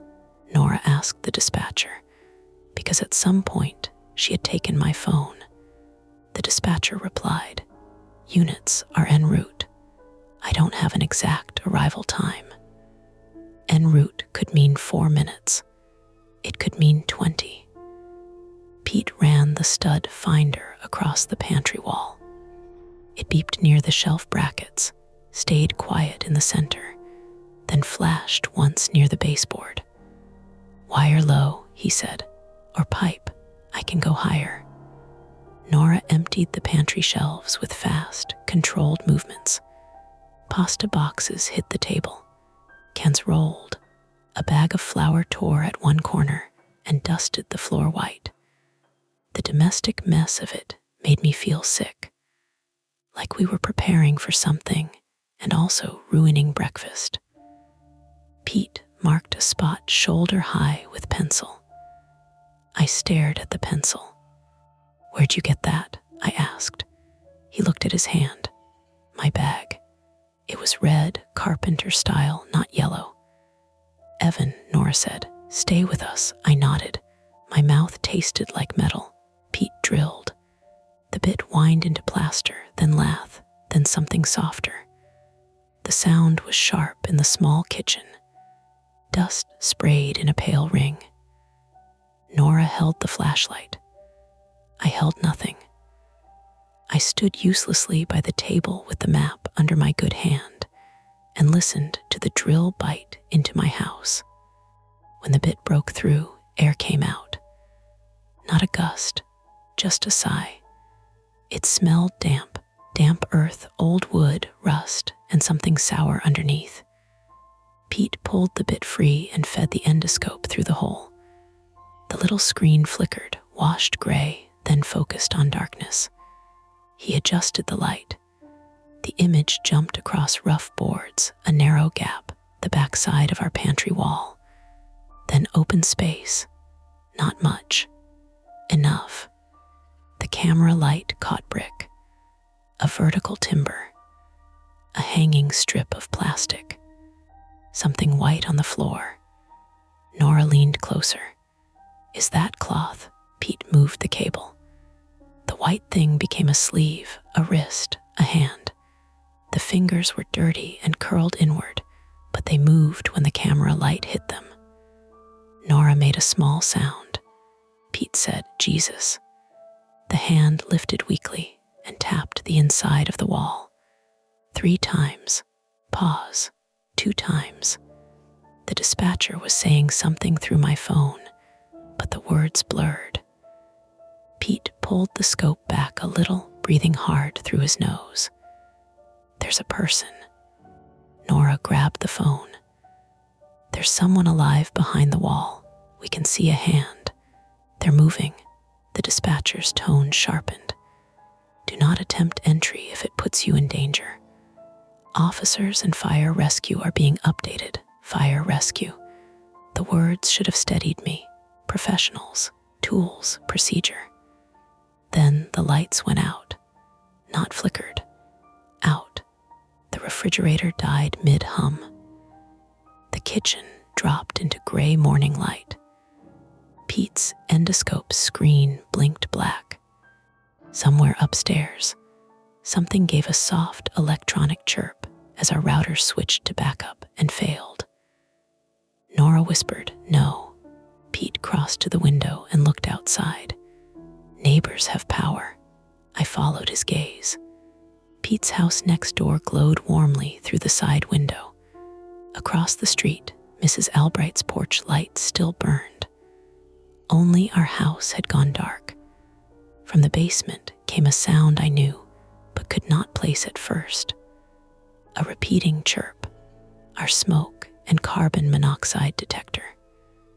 Then another, and another. The units downstairs began calling to each other in staggered beeps, thin and urgent. Pete's face changed completely. Out, he said. What? Nora said. Out of the house. Now, the person, if your power cut and the co-alarms are going, we leave. But they're behind the wall, Nora said. If there's carbon monoxide, then we definitely don't stand here breathing it. The pantry wall thumped once, harder than before. I looked at the small hole Pete had drilled. In the dim kitchen, it was just a black dot in the plaster. The person behind it started coughing again. Not one cough this time. A fit. Wet, frantic, weakening. Nora moved toward the wall. I grabbed her arm. She tried to pull free. Evan, let go. No, they'll die. So could you. Let go of me. The front of her calm cracked open then, and what came through was not panic, but fury. She had spent her life saving old buildings from people who called damage character, who covered rot with paint, who pretended hidden things were harmless because fixing them was expensive. And I saw it in her face. This was not just a person behind a wall. This was the house lying to us, and maybe someone paying for it with air. Pete had already yanked open the front door. Both of you, porch, now. The dispatcher's voice came from Nora's hand. Leave the residence if carbon monoxide alarms are sounding. Then, from inside the pantry wall, something scraped hard against wood. A latch clicked, not in the pantry, under the floor. A narrow seam appeared along the baseboard behind the bottom shelf, a dark horizontal line where no seam had been before. Nora saw it. Pete saw it. I saw it. And every tight space I had ever feared seemed to gather itself behind that crack. The wall knocked once more. 3. Pause. 2. Then a voice, shredded thin by distance and dust, pushed through the hole Pete had drilled. Please. Police sirens sounded somewhere far off. Not close enough. The co-alarms kept chirping from the basement. The hidden seam widened another inch, letting out a strip of colder air that smelled like wet brick and old pennies. Pete looked at the front door, then at the pantry, then at us. No one goes in, he said. But the shelf inside the pantry shifted outward by itself, not magically, not floating, sliding on hardware hidden under 8 months of canned beans and dust. And behind it was a black opening barely wide enough for a person to crawl through. Nora turned to me. Her eyes were wet, but her voice was steady. Evan, she said, they're alive. And that was the complication, not the map, not the knocking, not even the alarms. A person was trapped behind a wall in our house. The air might already be bad, and the only opening was a crawl space small enough to make my ribs tighten just looking at it. Outside, help was coming. Inside, someone was coughing like they didn't have time to wait. Pete made the first call, and I hated him for being right. No one crawls in, he said again, louder this time, like volume could build a railing around us. We wait for fire rescue. Nora stood in front of the pantry opening with one hand on the doorframe and the other around my phone, still connected to 911. Morning light from the back window cut across her face and made the dust in the air look like ash. Behind her, the pantry shelves had shifted outward on hidden metal tracks, exposing a black crawl space that ran behind the wall and down at an angle. The opening was no wider than the cabinet under a sink, maybe less. From inside came another cough. Then the voice again. Please. It was weaker that time. The dispatcher kept repeating that help was en route. I could hear sirens now, but Lancaster has old streets, narrow turns, delivery trucks parked where they shouldn't be. Sirens can sound close for a long time before they actually arrive. Nora said into the phone, the person is responsive, but declining. Carbon monoxide alarms are sounding. We have an opening, but it's narrow. Do not enter a confined space, the dispatcher said. Leave the residence if alarms are active. Pete pointed toward the front door. Porch, both of you. Nora turned on him.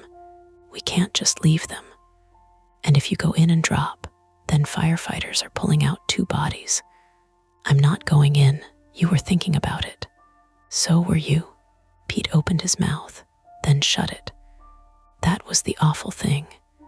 We were all thinking about it. The crawl space seemed to pull thoughts toward itself. Every sound from inside made waiting feel like cruelty. Every beep from the basement alarms made moving closer feel like stupidity. I forced myself to breathe through my nose. The kitchen smelled wrong now. Damp brick, plaster dust, old metal, and the faint rotten egg tang that makes your brain search for gas, even when you know carbon monoxide has no smell. My injured palm had started throbbing under the gauze.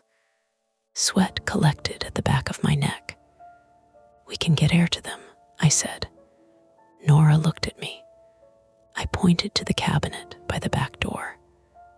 "Box fan. Extension cord from Pete's house." Pete frowned. "That's not rescue, it's something. It could push bad air deeper, or fresh air in." Nora repeated the idea to the dispatcher.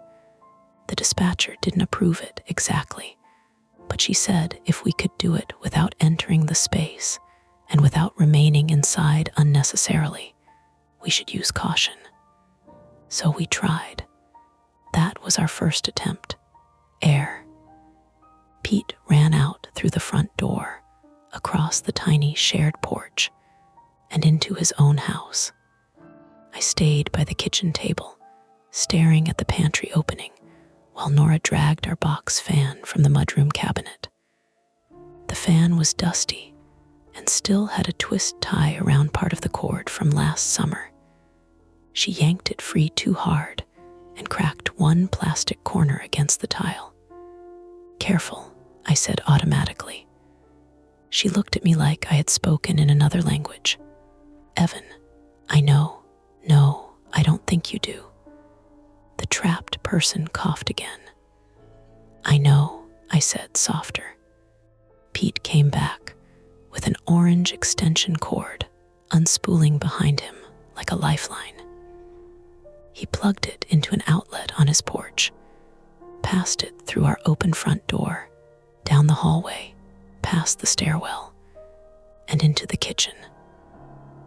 The geography of our house became painfully clear as he moved. Front door to narrow hall, stairs rising on the left, dining room on the right, kitchen straight back, pantry tucked into the rear left corner near the back door. The hidden opening sat behind the pantry shelves, facing into the kitchen at knee height. If you wanted to flee from there, you had to turn right out of the pantry, cross the kitchen, past the table, cut through the dining room or hall, and reach the front door. Unless the thing behind the wall had another exit. I hated that thought and said nothing. Pete set the fan a few feet from the crawl space, aimed it low, and switched it on. The blades turned once, twice, then stopped. "Damn it," he said. He checked the cord, checked the plug, kicked the fan lightly. "Nothing. Outlet at my place works," he said. Nora crouched and looked at the fan switch. "Try high." He did. The fan buzzed and died. "Motor's shot," Pete said. "It worked last summer," I said. "Last summer was last summer." That failed too neatly, too stupidly. Nora laughed once, but it had no humor in it. "Okay," she said. "Okay. Manual air." She grabbed a plastic cutting board from beside the stove and began fanning the opening with short, hard strokes. "Nora," Pete said, "I'm not going in. You're breathing the same air. I'm at the opening." I took the cutting board from her because I needed to be doing something besides standing there. The first few strokes pushed dust back at me. I coughed, eyes watering.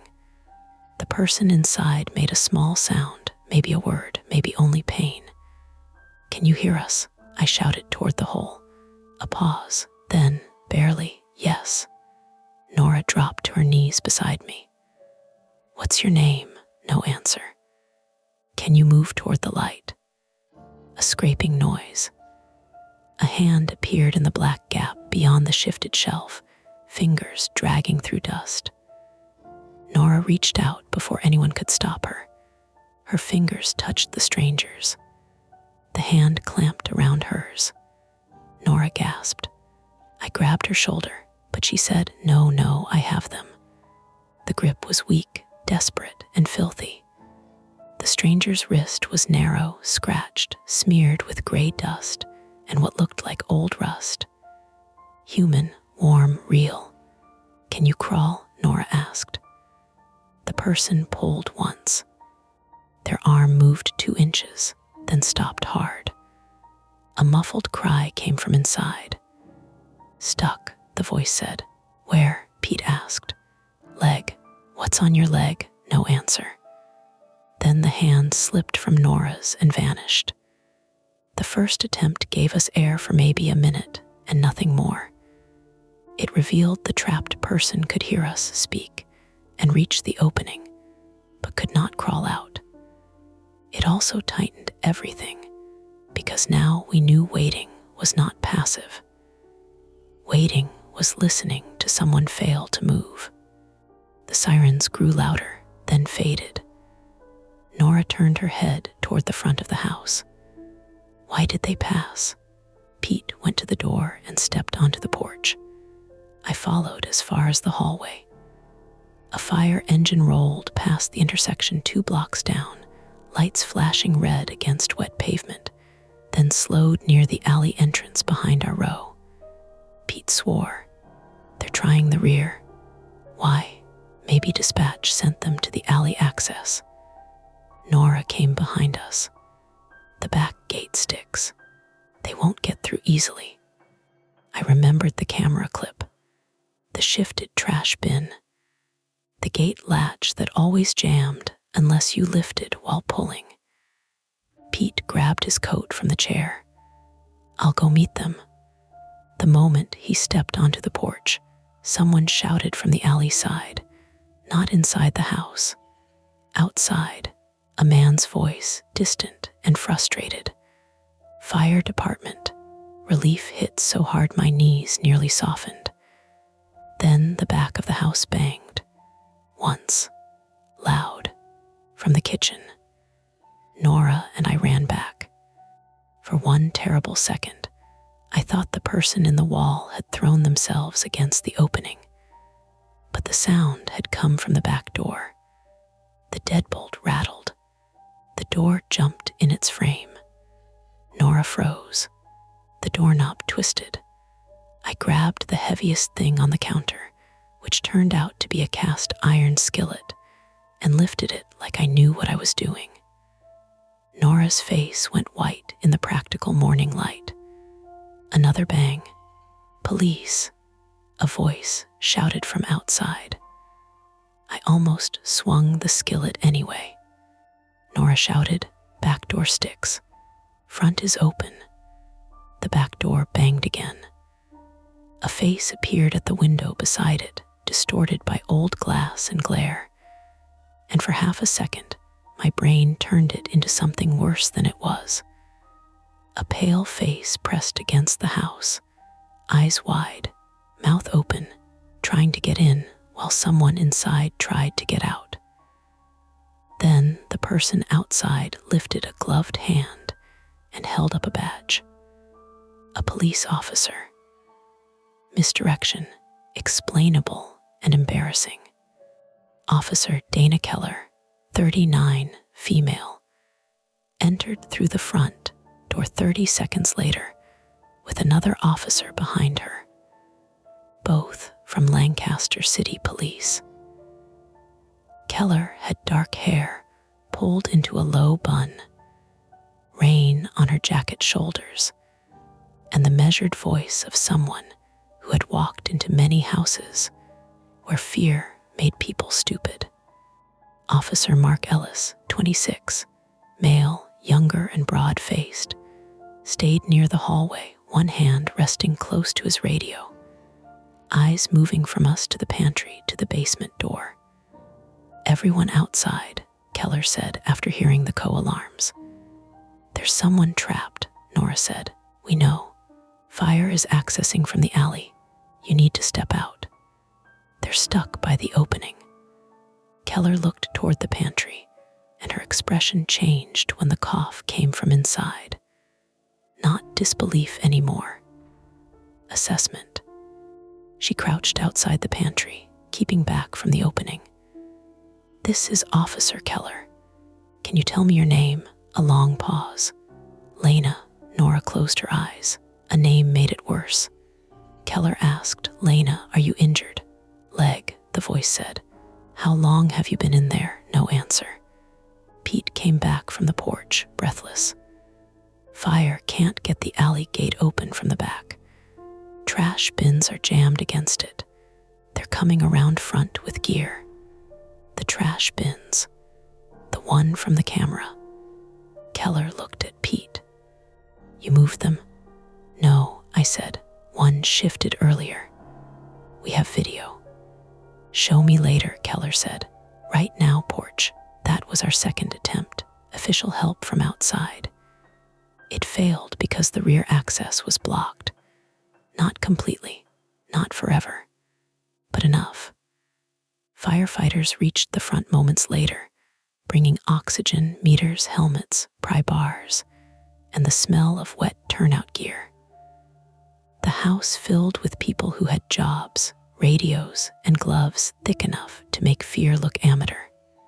A firefighter with Captain bars on his helmet introduced himself as Captain Luis Ramirez, 51, male, from Lancaster Bureau of Fire. He listened quickly while Pete explained the layout, and Nora showed him the map. Ramirez glanced at the pantry opening, then at the basement door, where the alarms chirped in overlapping intervals. Meter first, he said. A firefighter stepped inside with a gas meter held out in front of him. It began clicking almost immediately. He looked at the screen. Elevated co, he said. Not immediately lethal here, but high enough. Higher near basement door. Source, Ramirez asked. Unknown. Ramirez turned to us. You three out. Nora started to object. He cut her off. This is no longer your decision. That should have been the moment we stepped out and surrendered the house to people who knew what they were doing. But Lena coughed again, and the sound broke into a choking little wheeze. Ramirez heard it too. He pointed at two firefighters. SCBA. We open from the pantry if structurally safe. Keller, keep civilians out. Donnelly, you know electrical. Pete nodded. You're outside unless I ask. Pete looked relieved and ashamed at the same time. We were moved to the front porch. Rain had started again, light and cold, tapping on the small awning and dripping off the steps. Mrs. Albright from across the street stood in her robe behind her storm door. A delivery driver slowed, stared, and kept going. The normal world had not paused for us. It was right there, damp and curious, while inside our house, a woman named Lena lay behind a wall we had used to store cereal. Nora hugged herself and watched firefighters move through the hallway. I tried to hold her hand, but she pulled away. Not dramatically, just enough. I'm sorry, I said. For what? For grabbing you. She kept her eyes on the kitchen. You were scared. That doesn't make it okay. No, she said. It doesn't. The words landed quietly and stayed. Inside, something cracked. A pry bar, maybe.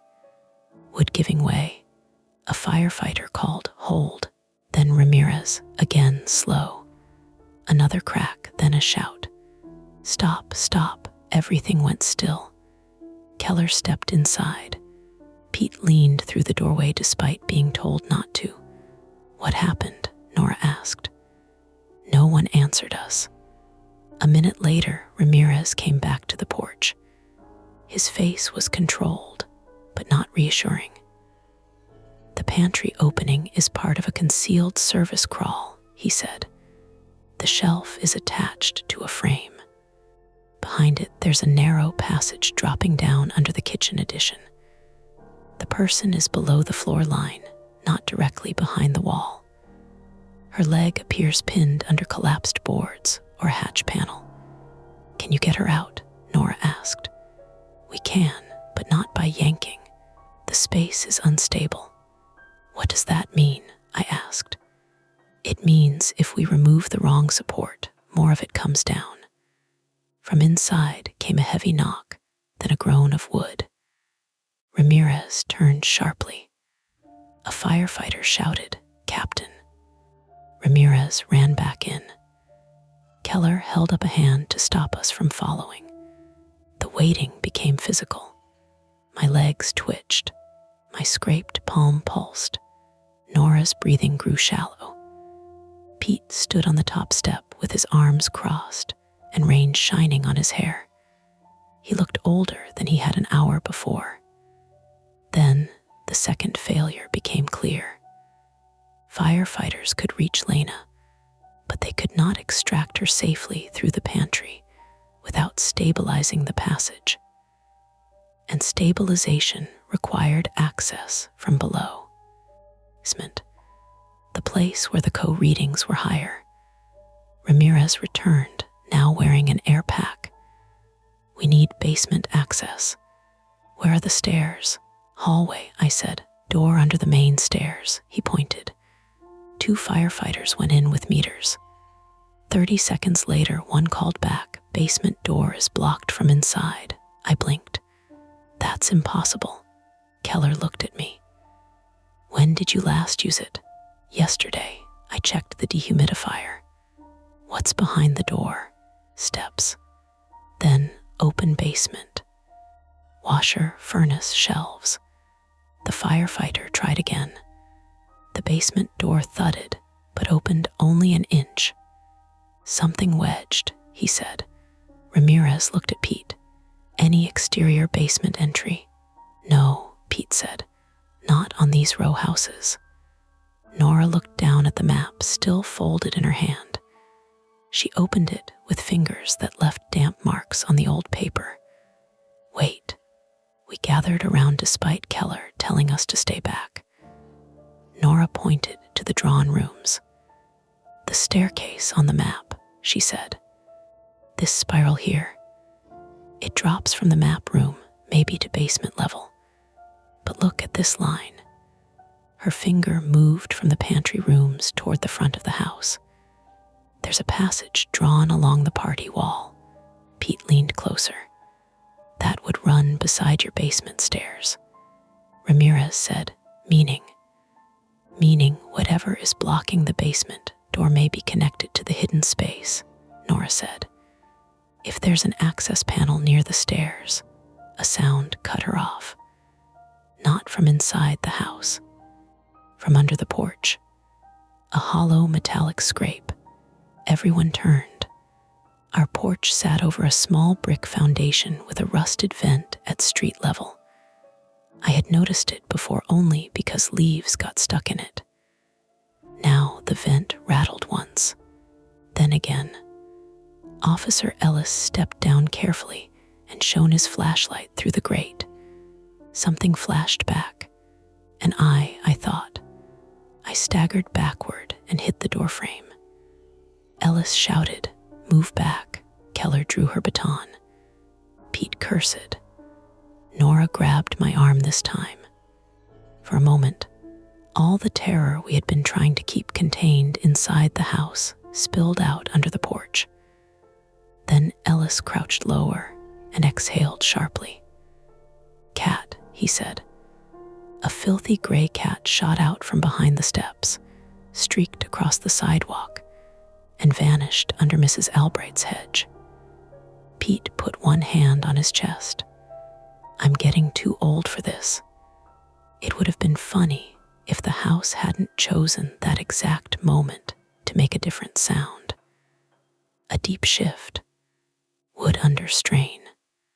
The kitchen floor inside dipped with a drawn-out crack. Ramirez shouted, "Clear the kitchen." Boots hammered through the hall. Then Lena screamed, not loud. The space swallowed most of it.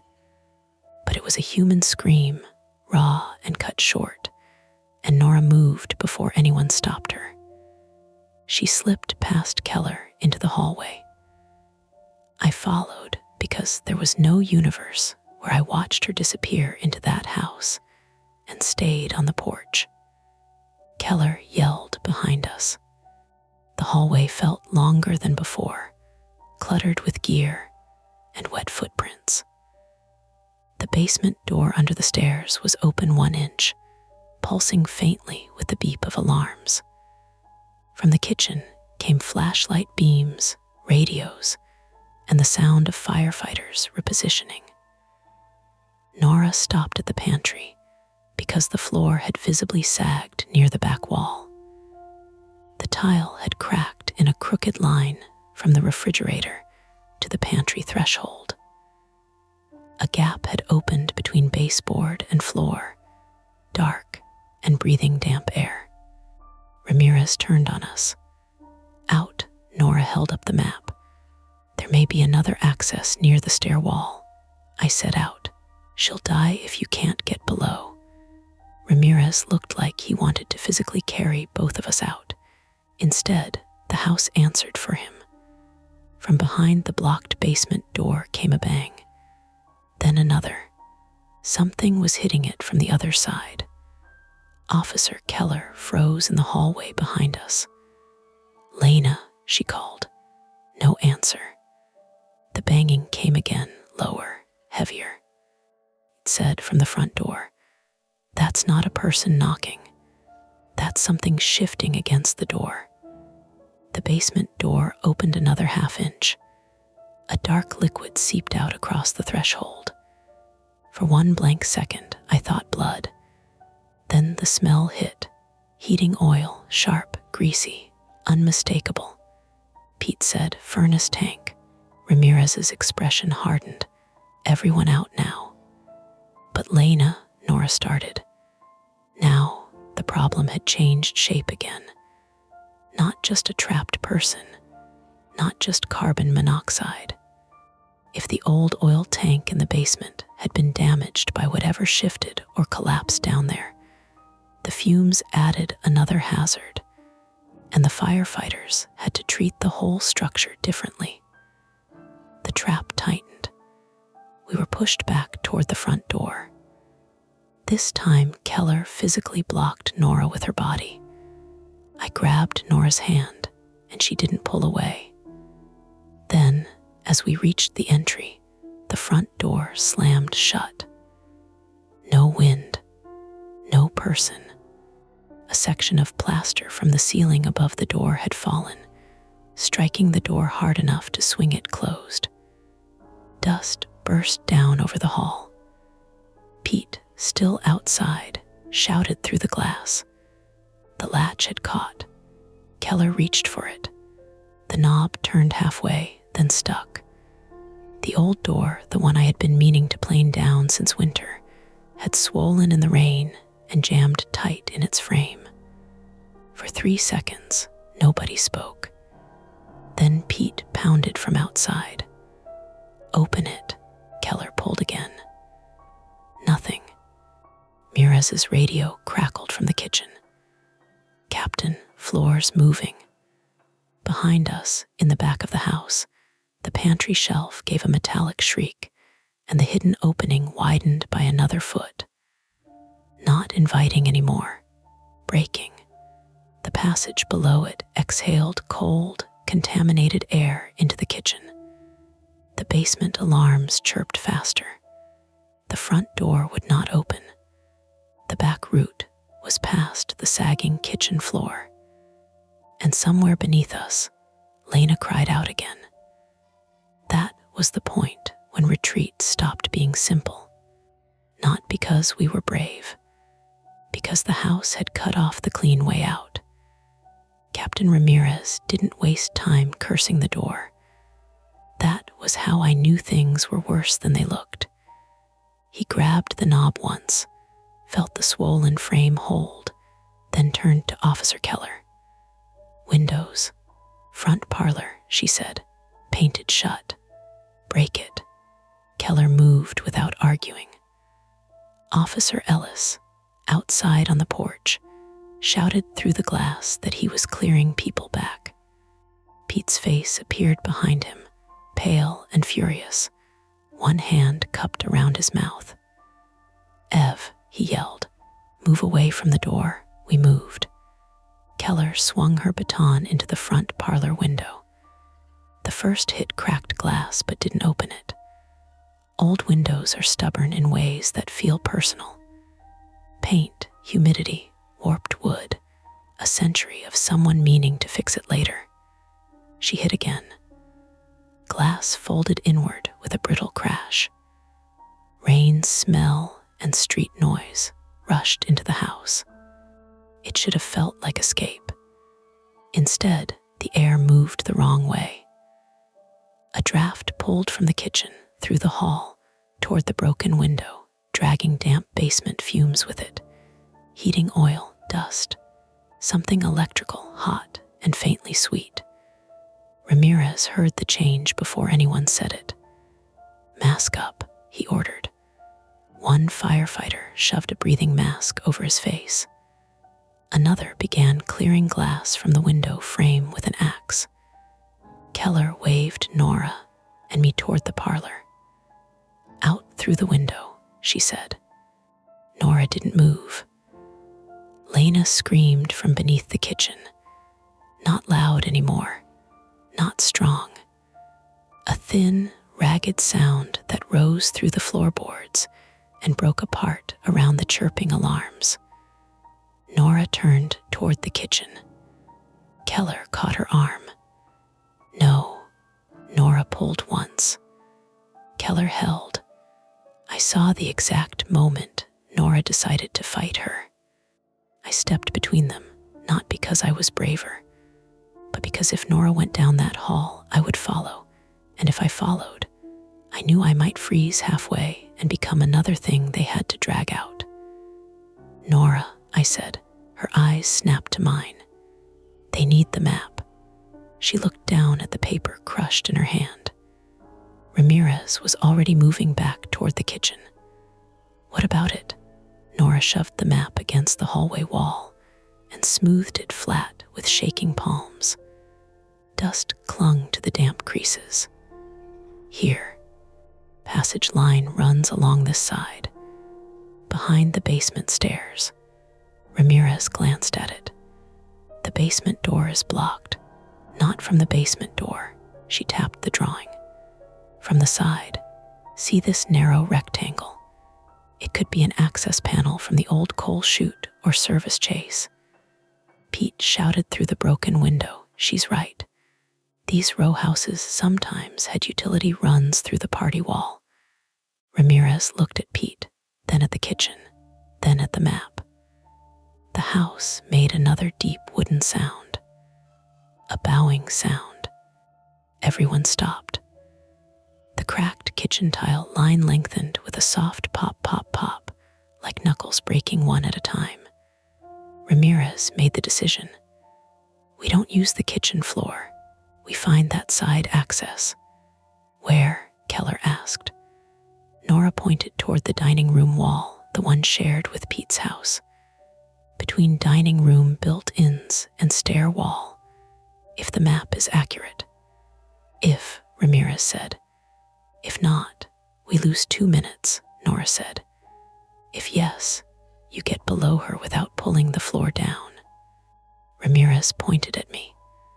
"You live here, show us." My body went cold in a very ordinary way. Sweat cooling under my hoodie.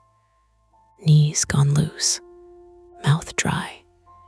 The dining room was only 15 feet away, but the route there ran past the jammed basement door and the hallway that smelled more strongly of oil with every breath. "Evan," Nora said, softer. I nodded. We moved fast. The dining room sat to the right of the front hall, separated by a wide wood-trimmed opening. It had a built-in cabinet along the shared wall, original to the house, or close enough that Nora had once spent an entire Saturday cleaning its brass latches with vinegar and a toothbrush. We used it for candles, board games, tax folders, and the nice plates we never remembered to use. Now firefighter gloves swept all of that onto the floor. Candles rolled under chairs. A ceramic bowl shattered. Tax papers slid like dead leaves. "Here?" Ramirez asked. Nora compared the map to the wall, breathing through her mouth. Maybe lower, behind the bottom cabinet. I knelt because everyone else was wearing gear or holding tools. My bandaged palms screamed when I pulled open the lower cabinet door. Inside were placemats, a stack of old manuals, and the canvas grocery bags we forgot to take to the store. And behind them, wood paneling. Normal, flat, no handle, no seam. For 1 second, I thought the map had lied. Then Pete, still outside the broken window, shouted, "Look for screws that don't match." I dragged the grocery bags out. Keller shone her flashlight over my shoulder. There, 4 screws, newer than the others. Phillips heads instead of slotted, painted over, but badly. "Here," I said. Ramirez handed me off like a tool. "Move." A firefighter with a driver bit removed the screws, hands steady even as the meter on his jacket beeped faster. The panel did not fall away at first. Paint held it. Age held it. Secrets held it. Then he drove the flat end of a Halligan bar under the edge and pried. Wood cracked. A dark vertical slit appeared. Air came through, colder than the hallway. Wet brick, oil, old dust. And beneath it all, the smell of something human that had been trapped too long. Ramirez crouched and looked inside. "Access crawl," he said. "Narrow." Of course it was narrow.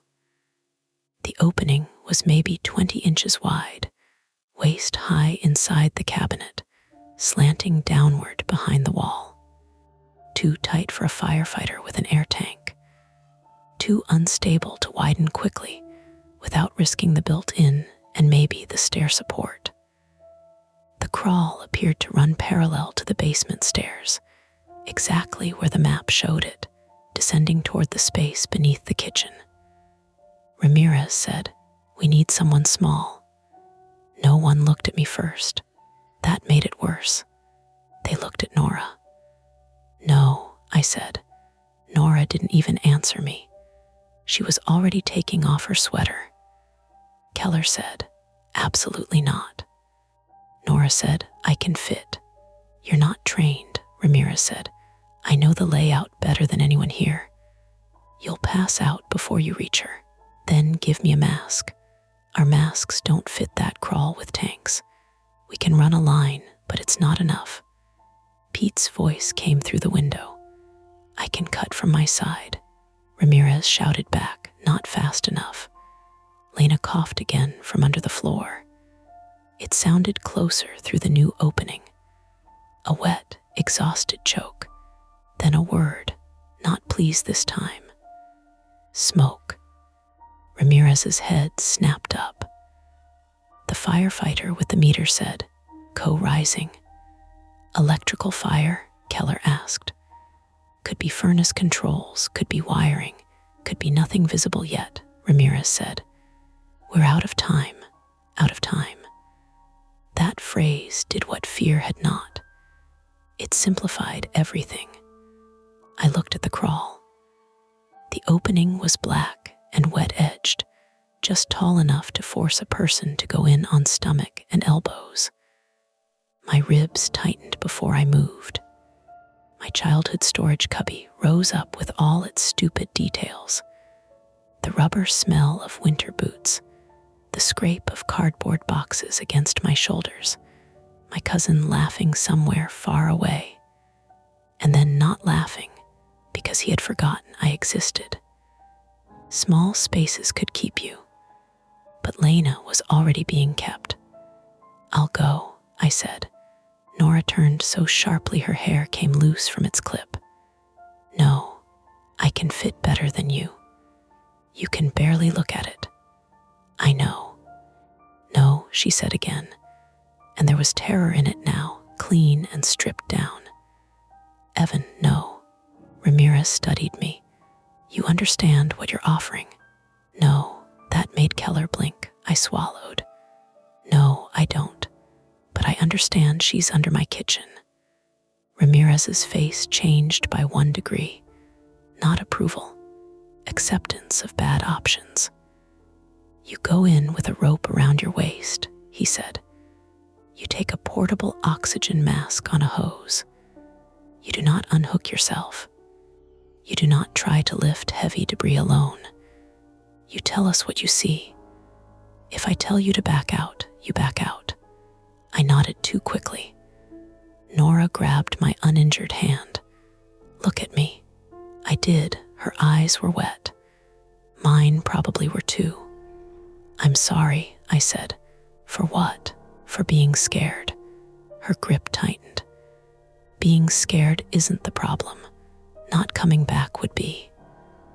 They put a rope around my waist. They fitted an oxygen mask to my face. Not the full firefighter kind. Just a portable rescue mask, rigged with tubing fed from the room. Keller wrapped my injured palm with another layer of tape because the first bandage had bled through. Someone put a small flashlight into my hand. Someone else clipped a radio to the back of my belt, though I could barely hear over my own breathing. Ramirez leaned close. You go feet last or head first? I looked at the crawl. Head first meant seeing. Feet first meant not seeing. Head first, I said. The first 3 feet were the worst until the next 3 became worse. The crawl angled downward behind the dining room wall, a brick channel no wider than my shoulders. My elbows scraped on grit. The rope dragged against my hips. The oxygen tube tugged whenever I moved too far too fast. Nails stuck from old framing like little teeth. The flashlight beam bounced over brick, old spiderweb, wood lath, a rusted pipe bracket. Behind me, Nora's voice came thin and distorted. Evan, I'm moving, I called, but the mask made it sound like someone else. I inched forward. Left elbow, right elbow. Push with knees, breathe. Don't think about the ceiling. Don't think about turning around. Don't think about the fact that turning around was impossible. The passage dropped beside the basement stairwell. Through gaps in the brick to my left, I could hear something shifting against the blocked basement door. A heavy object, sliding with little bumps. The oil smell was stronger here. My eyes watered even with the oxygen. Heat pulsed somewhere below, not flame exactly, but warmth where there shouldn't have been warmth. Then my flashlight caught pencil marks.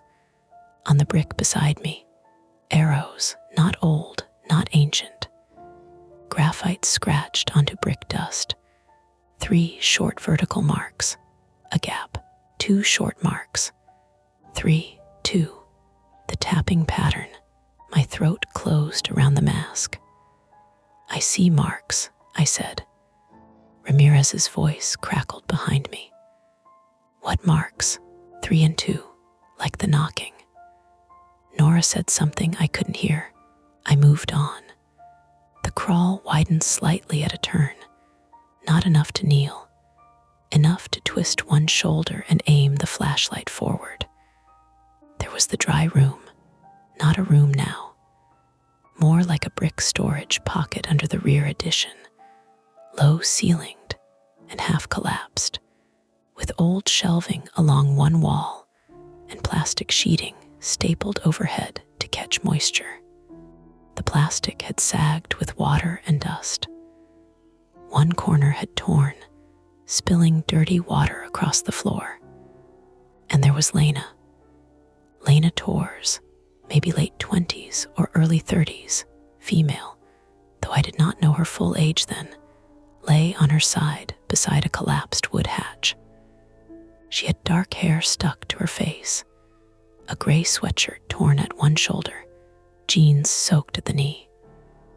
Her left leg disappeared under 2 fallen boards and a sheet of old plywood. One hand clutched a cheap yellow pencil. A yellow pencil, not the one from Pete's bag. Her eyes opened when my light reached her. "You're real," she whispered. "I'm Evan. Firefighters are here.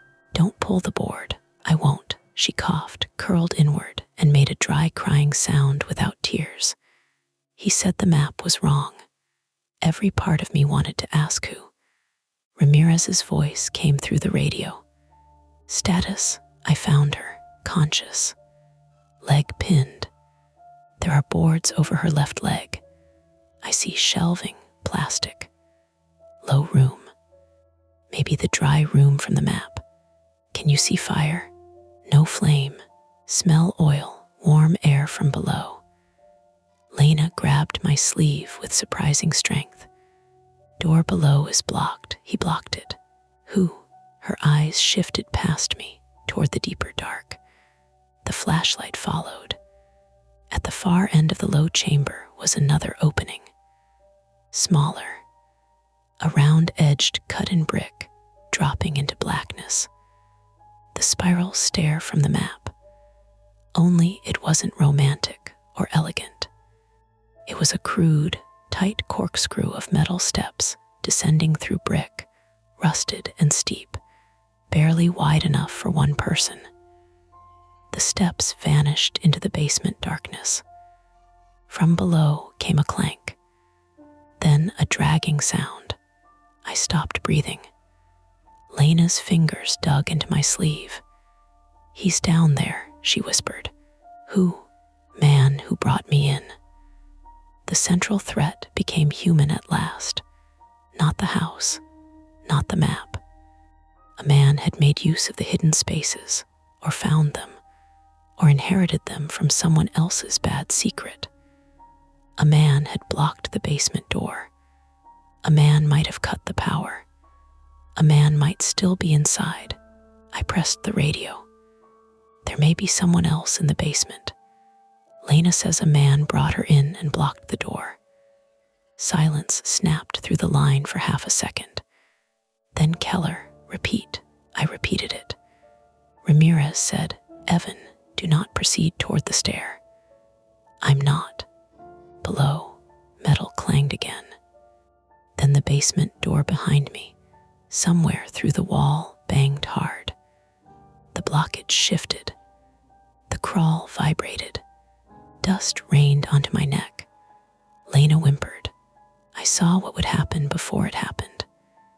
The collapsed boards over her leg were connected to the broken hatch panel, and the hatch panel was connected to a frame above the spiral stair. If someone below shoved the blockage hard enough or pulled on whatever had fallen, the boards could shift. Maybe crush her leg worse. Maybe pull the floor down. "Ramirez," I said, "something below is moving the debris. Back out. I can't leave her." "That is an order. Back out." Lena stared at me, not begging now, too tired to beg. I looked at the boards pinning her leg. They were not beams, not major supports. Loose hatch boards and one heavy shelving plank wedged under a splintered lip. I couldn't lift all of it, not with one good hand, not in that space. But I had something. Pete's old metal tape measure had been in the attic box. I hadn't brought it. The memory hit like a stupid little gift. The firefighter who cleared the dining cabinet had knocked Pete's tape measure from the map table onto the floor. I had stepped over it. It was in the dining room, not here. Useless. Then I saw the yellow pencil in Lena's hand, and beside her, half buried in grit, the scratched silver case of a tape measure. The same one from the attic, or its twin. I reached for it. Lena whispered, "He used that." For what? Measuring walls. No time. I pulled the metal tape free. It extended with a thin, sharp rasp, not strong enough as rope, but stiff, flat, a tool. I folded it double and shoved it under the loose board near Lena's ankle. using it as a guide to find the gap. My injured palm slipped. Pain flashed white. Blood warmed the tape. "Sorry," I told her. "Just do it." That sentence, barely voiced, did more for me than bravery. I wedged my flashlight under my chin, hooked fingers under the plank, pushed with my shoulder against the low ceiling, pulled upward. The board shifted half an inch. Lena screamed into her sleeve. Behind us, from the spiral stair, came a voice. "Male, leave her. Not loud, not theatrical, close enough." My entire body stopped. The flashlight beam trembled over the dark stair opening. A hand appeared around the inner rail below. Pale knuckles, dirty nails. Then, part of a face rising through shadow, wearing a disposable respirator mask smeared with black dust. He was maybe 40, maybe older, thin, wet hair plastered to his forehead. His eyes were frantic and flat at once. He held a pry bar. "Get out of my house," he said. "My house."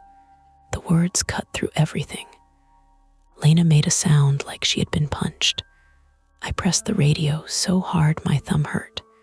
"He's here." Then the man lunged up the last steps, not fast. The stair was too tight, but fast enough. I shoved the board down instinctively. It dropped off Lena's leg and slammed across the stair opening. The man's pry bar hit it from below with a crack. Lena screamed again. Free. Her leg was free, but wrong, bent badly at the ankle. Blood darkened her jeans near the shin. "Crawl," I shouted. "I can't. You can." The pry bar hit the board again. Wood split. Behind me, the rope around my waist jerked.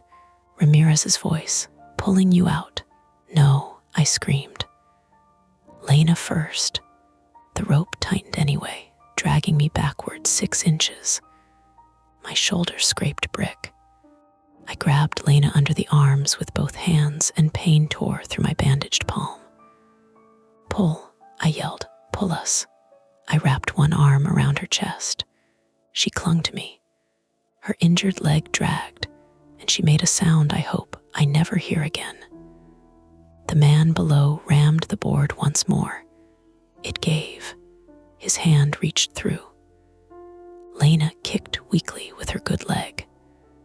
The metal tape measure, still extended and bent, snapped back across the floor with a whip crack. It struck his fingers. He cursed and dropped the pry bar. It clanged down the spiral stair, bouncing into darkness. Then the rope went tight. The firefighters pulled. I dragged Lena with me through the low chamber, into the crawl, scraping both of us against brick. The oxygen mask slipped from my face. The air hit me oily and hot. My lungs seized. My head filled with static. Left elbow, right elbow, no. Not enough room. Lena's weight caught on the turn. "I'm stuck," she gasped. "You're not." "I am. You're not." Anne entered the dry room behind us. I heard him coughing now, heard him stumble. A radio crackled ahead. Voices shouted. Nora's voice, closer than the others. "Evan." That voice gave me a direction. I twisted sideways, shoved Lena's freed leg through the narrowest part first, and felt something in my shoulder tear or grind. Pain ran down my arm. The passage flashed white at the edges. The rope jerked again. This time we moved. Hands reached in from the dining room access. Gloved hands. Keller's hands. Nora's hands, bare and shaking, grabbing Lena's sweatshirt. They pulled Lena out first. She came through the cabinet opening with a cry, collapsing onto the dining room floor among broken plates and tax papers. A firefighter put oxygen over her face. Nora pressed both hands over Lena's shin, where blood had started to spread. Then they pulled me. The opening scraped my back, my hips, my shoulder. For one panicked second, my chest stuck in the cabinet frame, and the old storage cubby dark swallowed me whole. I thrashed once, uselessly. "Stop fighting," Nora said, right in my ear. "Breathe, Evan, breathe," I breathed. They turned me slightly. I came free. I landed on the dining room floor and vomited onto the rug. No one commented. Behind us, from inside the crawl, the man coughed and cursed. Then came another crack from below, sharper and larger. Ramirez shouted back. Everyone moved. Dining room floor bucked once under us, not collapsing, but shifting as something heavy in the basement gave way. The blocked basement door slammed open from the other side with a crash that shook dust from the stairwell ceiling. A rush of oil-fumed air rolled into the hall. Officer Keller and 2 firefighters moved toward the basement in masks. The man tried to come out through the dining room crawl. I saw his hand reach the cabinet opening. Keller saw it too. "Hands," she shouted. He did not give his hands. He shoved forward, respirator half torn off his face. Eyes red, one cheek bleeding from where something had struck him. He looked less like a monster than a cornered man who had been living on bad decisions so long they had become shelter.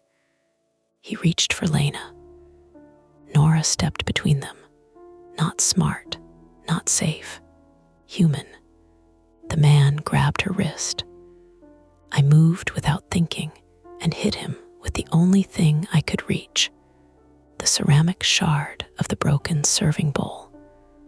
Not hard enough to be heroic, hard enough to cut his forearm and make him let go. Keller struck his arm down, twisted, and drove him face first into the floorboards. He fought for 2 seconds, maybe 3. Then Ellis was there, helping cuff him while firefighters dragged him fully clear of the opening. The man kept saying, "My house," over and over. "My house, my house, my house." No one answered him. Paramedics reached Lena through the broken window because the front door still wouldn't open. They splinted her leg on the dining room floor. She faded in and out, asking for water, then apologizing, then asking if he was gone.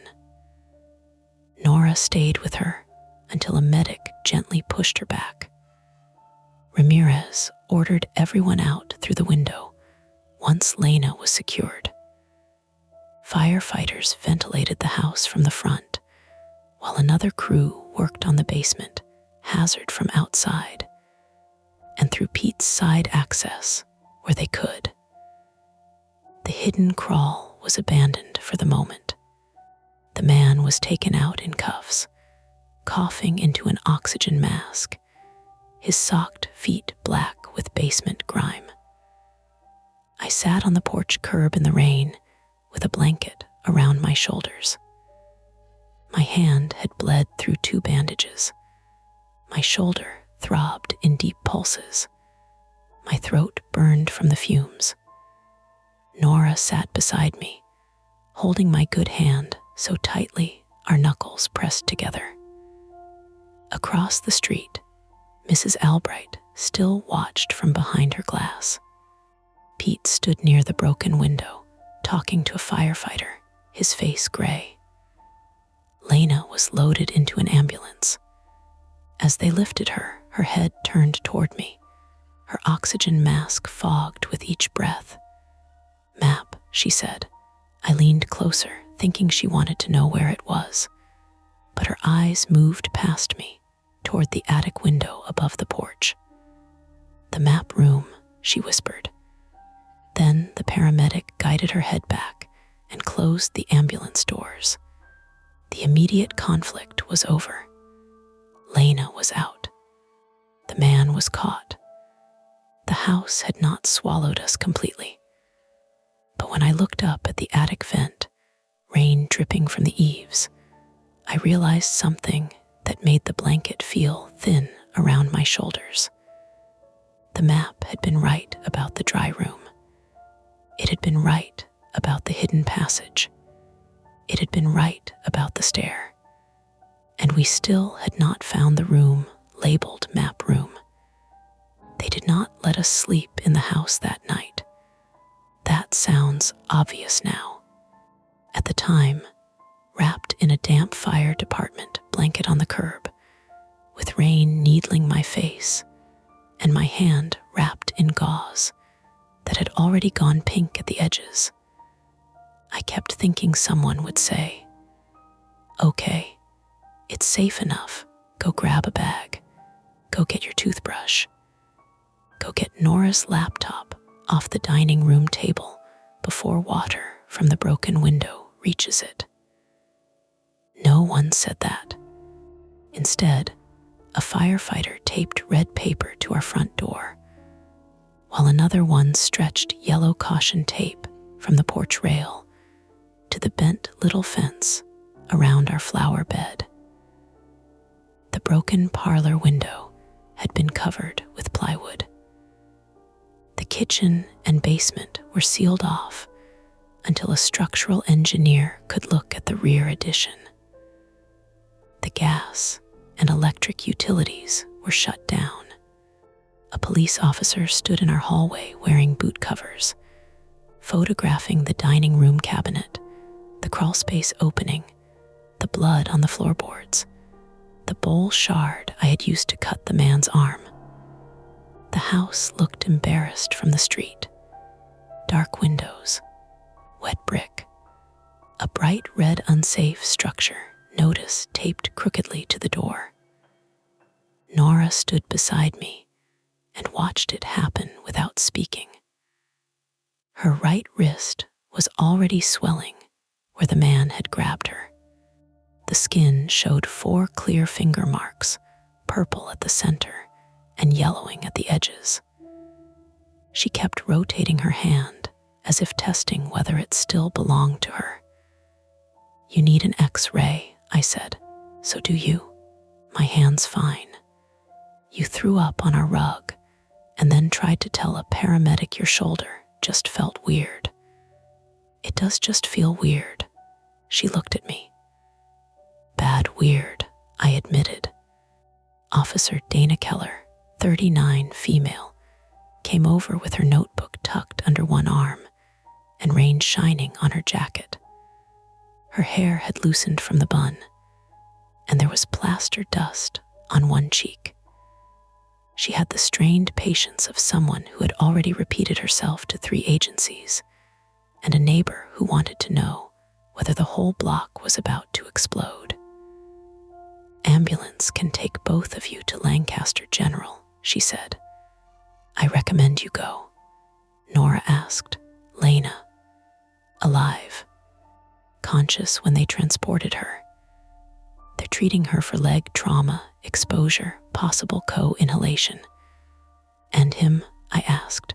Keller's mouth tightened. "Also transported under police guard. Smoke and co-exposure, laceration to the forearm. He'll be booked after treatment." "What's his name?" She glanced toward the house, then back at us. "Preliminarily, Robert Hask, 52. We're still confirming." The name meant nothing to me. It meant something to Nora. I saw it in the little jerk of her eyes. "What?" I asked. She hugged herself tighter. Hask was the previous owner's surname. Keller nodded once, not surprised. County records show the house was sold by a Margaret Hask estate. Robert may be a relative. We'll know more after detectives go through it properly. A relative, not a spirit, not a cursed map, not the house inventing rooms after midnight. A man, a family name, an estate sale, a hidden hidden access system nobody disclosed. A person who had either stayed behind, come back, or never really left in the ways that mattered. That should have helped. It did not. At the hospital, everything got brighter and slower. Fluorescent lights, dry air, blue curtains, the squeak of shoes on polished floors. A nurse cleaned the scrape on my palm and picked out a sliver of old wood so thin I hadn't felt it under the pain. My shoulder was strained badly enough that they put me in a sling and told me not to lift anything heavier than a coffee mug for a while, which was funny because I wasn't allowed back into my house to lift anything anyway. Nora's wrist was not broken, only bruised and sprained. We both had elevated carboxyhemoglobin levels, not high enough to require anything dramatic beyond oxygen and monitoring, but high enough that the doctor looked at us over her glasses and said, "You were lucky." People kept saying that. Lucky.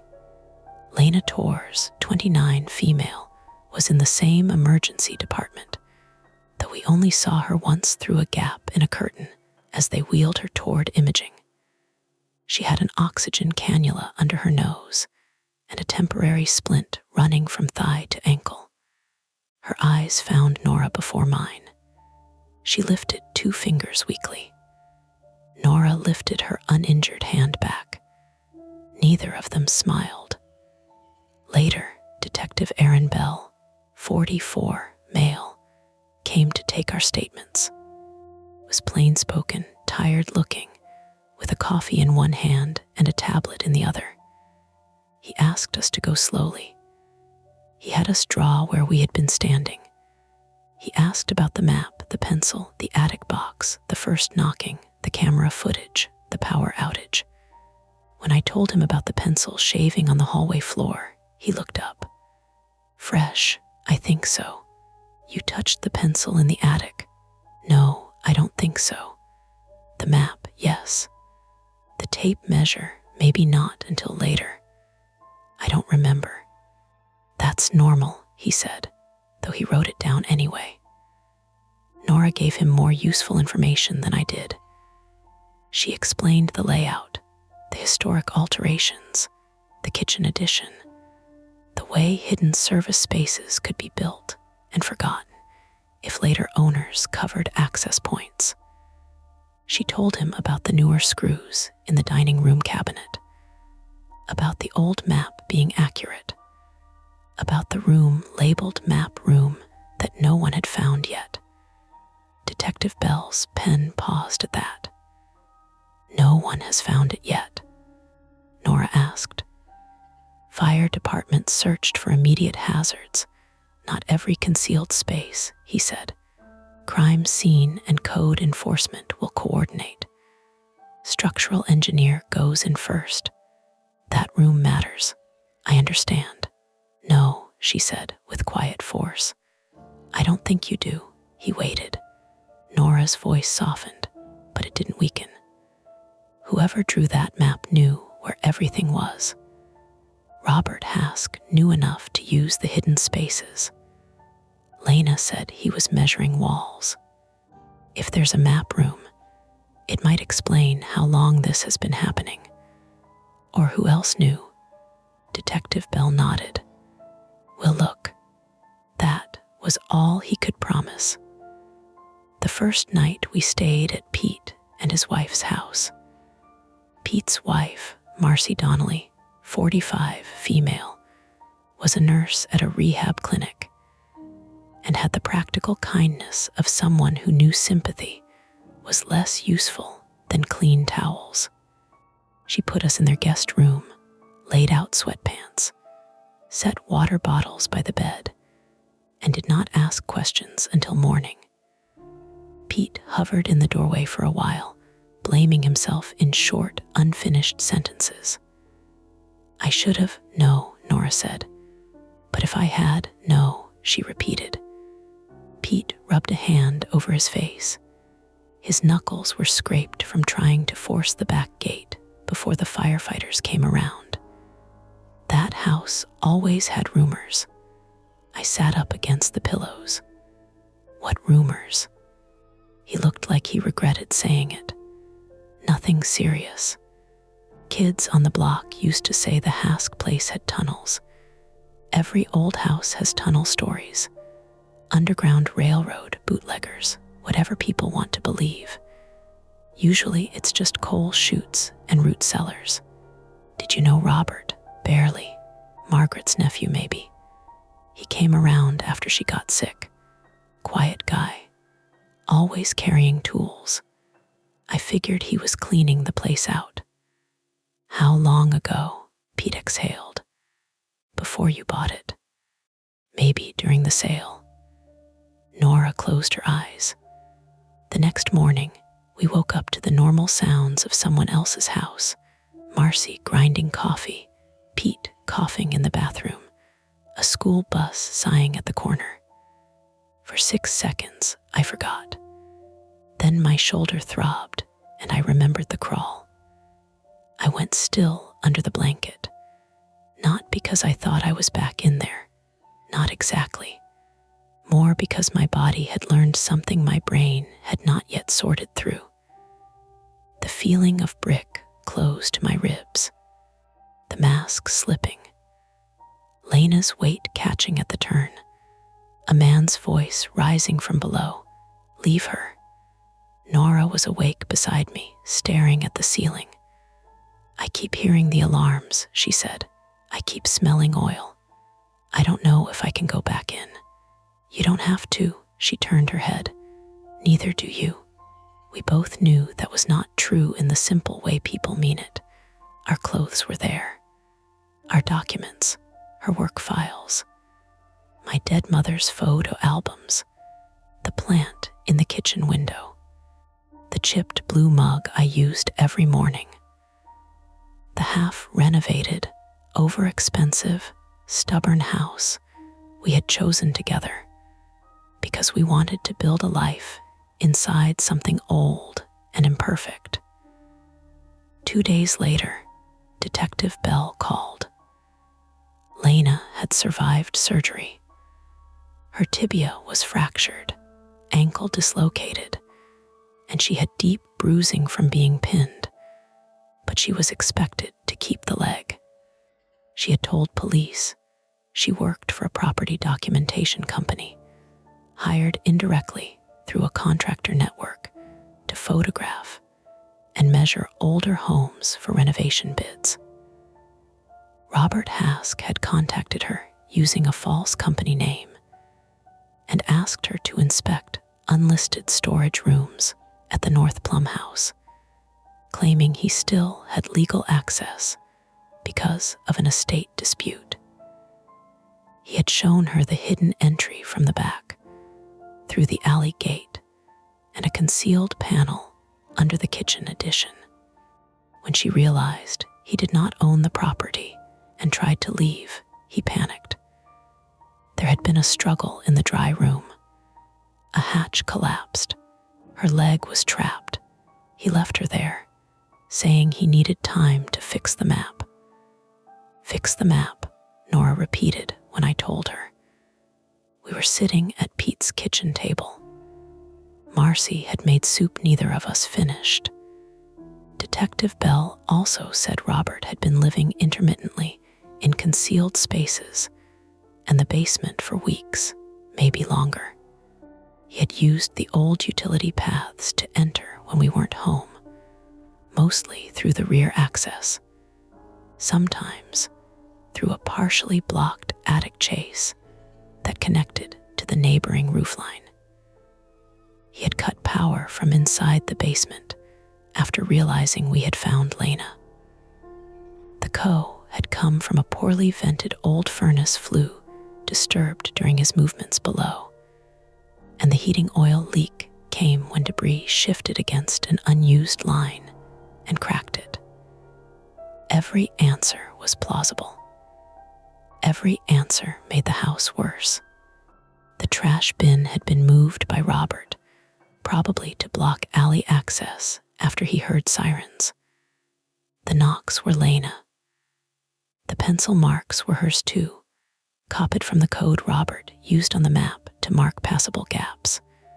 3 for vertical clearance, 2 for shoulder width. 3-2 meant crawlable for a small adult. She had tapped it because it was the only signal she thought someone near the pantry might recognize. She's clever, Nora said. She lived, I said. Nora stared into her soup. Those are not always the same thing. A week after the rescue, we were allowed to return for 10 minutes with an officer and a code inspector. The house smelled like plywood, cold ash, oil absorbent, and wet plaster. Fans hummed in the front rooms. Plastic sheeting covered the kitchen entrance. The pantry was empty now, shelves dismantled, opening braced with temporary supports. The dining room cabinet was gone, leaving a raw rectangular hole in the wall. I did not look inside it. Nora did. She stood there for a long time, her splinted wrist against her stomach. "You okay?" I asked. No, I appreciated the honesty. We gathered clothes, passports, chargers, Nora's laptop, my mother's photo albums, and the old map, which police had released after photographing it because Nora argued it was part of our property and they had scans. It was sealed in a clear evidence bag when Detective Bell handed it over. "Don't alter it," he said. Nora gave him a look. I had to say it. Before leaving, I went upstairs. That was stupid, probably. The inspector had cleared the main stairs and second floor for limited entry, but every creak felt like language. The hallway looked unchanged, except for the missing attic cord. Someone had tucked the ladder away and taped the hatch shut with red evidence tape. On the floor beneath, it was a small scatter of plaster dust. No pencil shaving. I stood there with my sling pressed against my ribs and listened. Traffic outside. A fan downstairs. Nora talking quietly with the inspector. Pete coughing on the porch. No knocking. Good. I turned to go. Then I noticed the ceiling trim near the attic hatch, where the gray smear had been on that first morning. It was still there, but now, with daylight coming from the bedroom window at a different angle, I could see it was not a smear. It was graphite. 3 short vertical lines. A gap. 2 short vertical lines. I stared until my eyes watered. It could have been Lena. It could have been Robert. It could have been there for years under dust, and I had only noticed it now. All realistic explanations. All possible. I did not call Nora up to see it. Not then. We moved into a short-term rental near Buchanan Park, while insurance, police, code enforcement, and an attorney began turning our lives into folders. Robert Hask was charged with kidnapping, unlawful restraint, assault, burglary, reckless endangerment, and several other things Detective Bell listed in a voice that made them sound both serious and insufficient. Lena's lawyer contacted ours. The city ordered a full structural evaluation before anyone could enter the hidden spaces again. They did eventually find the map room, or what was left of it, not behind the attic, as Lena had seemed to suggest, but under the rear of the house, past the dry room and up a narrow offset shaft that ran between the kitchen addition and the original brick wall. It was barely a room, more like a storage pocket lined with old boards, damp but intact. Inside were rolled plans, survey copies, property transfer documents, photographs of opened walls, and several hand-drawn maps of our house at different stages of alteration. Some were old, some were newer. One had Nora's office schedule written in the margin. One had my name spelled wrong. That was the detail that made me sit down when Detective Bell told us. Not the hidden room, not the documents. My name wrong. Evan Marlowe, with an EA stranger, had known me well enough to write me down, and not well enough to get me right. Months later, after Lena had begun walking with a cane, and Nora had stopped flinching every time the refrigerator clicked off, the house still sat empty. We had not decided whether to repair it or sell it, as is to someone with stronger nerves and more money. Sometimes I drove by North Plum Street after work and parked across from it for no good reason. The plywood stayed over the window. The unsafe notice faded from red to pink. The mint in the backyard kept growing. That was the part that bothered me most, maybe. How ordinary things continued. Mail slots collected flyers. Rain rinsed blood from sidewalk cracks. Neighbors put out bins on Thursdays. Houses with hidden rooms still looked like houses. Nora and I were still together. That mattered. We argued more quietly now. We told the truth faster. I started therapy for the tight space thing, though my therapist called it trauma response, and I called it trying not to sweat through my shirt in elevators. Nora kept the map sealed in a flat archival box, because of course she did. She said preserving evidence was different from cherishing it. I believed her. Mostly. One evening in October, after we had signed another month on the rental, I found her at the kitchen table with the map under a sheet of clear plastic, comparing it to the city's final report. "You promised Belle you wouldn't alter it," I said. "I'm not altering it. You're looking at it like it owes you money." "It does." I sat across from her. My shoulders still clicked when I moved too fast. My palm had a pale scar below the thumb, thin as thread. Nora pointed to the corner of the original map, where the attic hatch had been drawn. "Look." "I don't want to, Evan," so I looked. Near the attic outline, beside a tiny square I had assumed was just a notation mark, someone had penciled 3 vertical lines, then 2. The crawlable code, 32. But there was no crawl space up there, according to the final report. No hidden passage. No accessible shaft. Just rafters, insulation boxes, and a sealed chase too narrow, even for Robert Hask. Nora touched the plastic above the mark. "Maybe it means something else," she said. "Maybe." Neither of us said what we were thinking. That the first pencil shaving had fallen from somewhere. That the attic cord had been lower. That someone had been up there recently enough to leave a sharpened pencil behind. All the major answers had been found. The trapped woman, the man, the hidden rooms, the map, the power cut, the blocked gate, the oil leak, human causes, human damage. Still, on rainy mornings, when the rental's pipes tick behind the walls, I sometimes wake before Nora and count without meaning to. 3. Pause. 2. Then I lie very still and remind myself that houses make sounds. Old ones especially. And most of the time, that's all they are.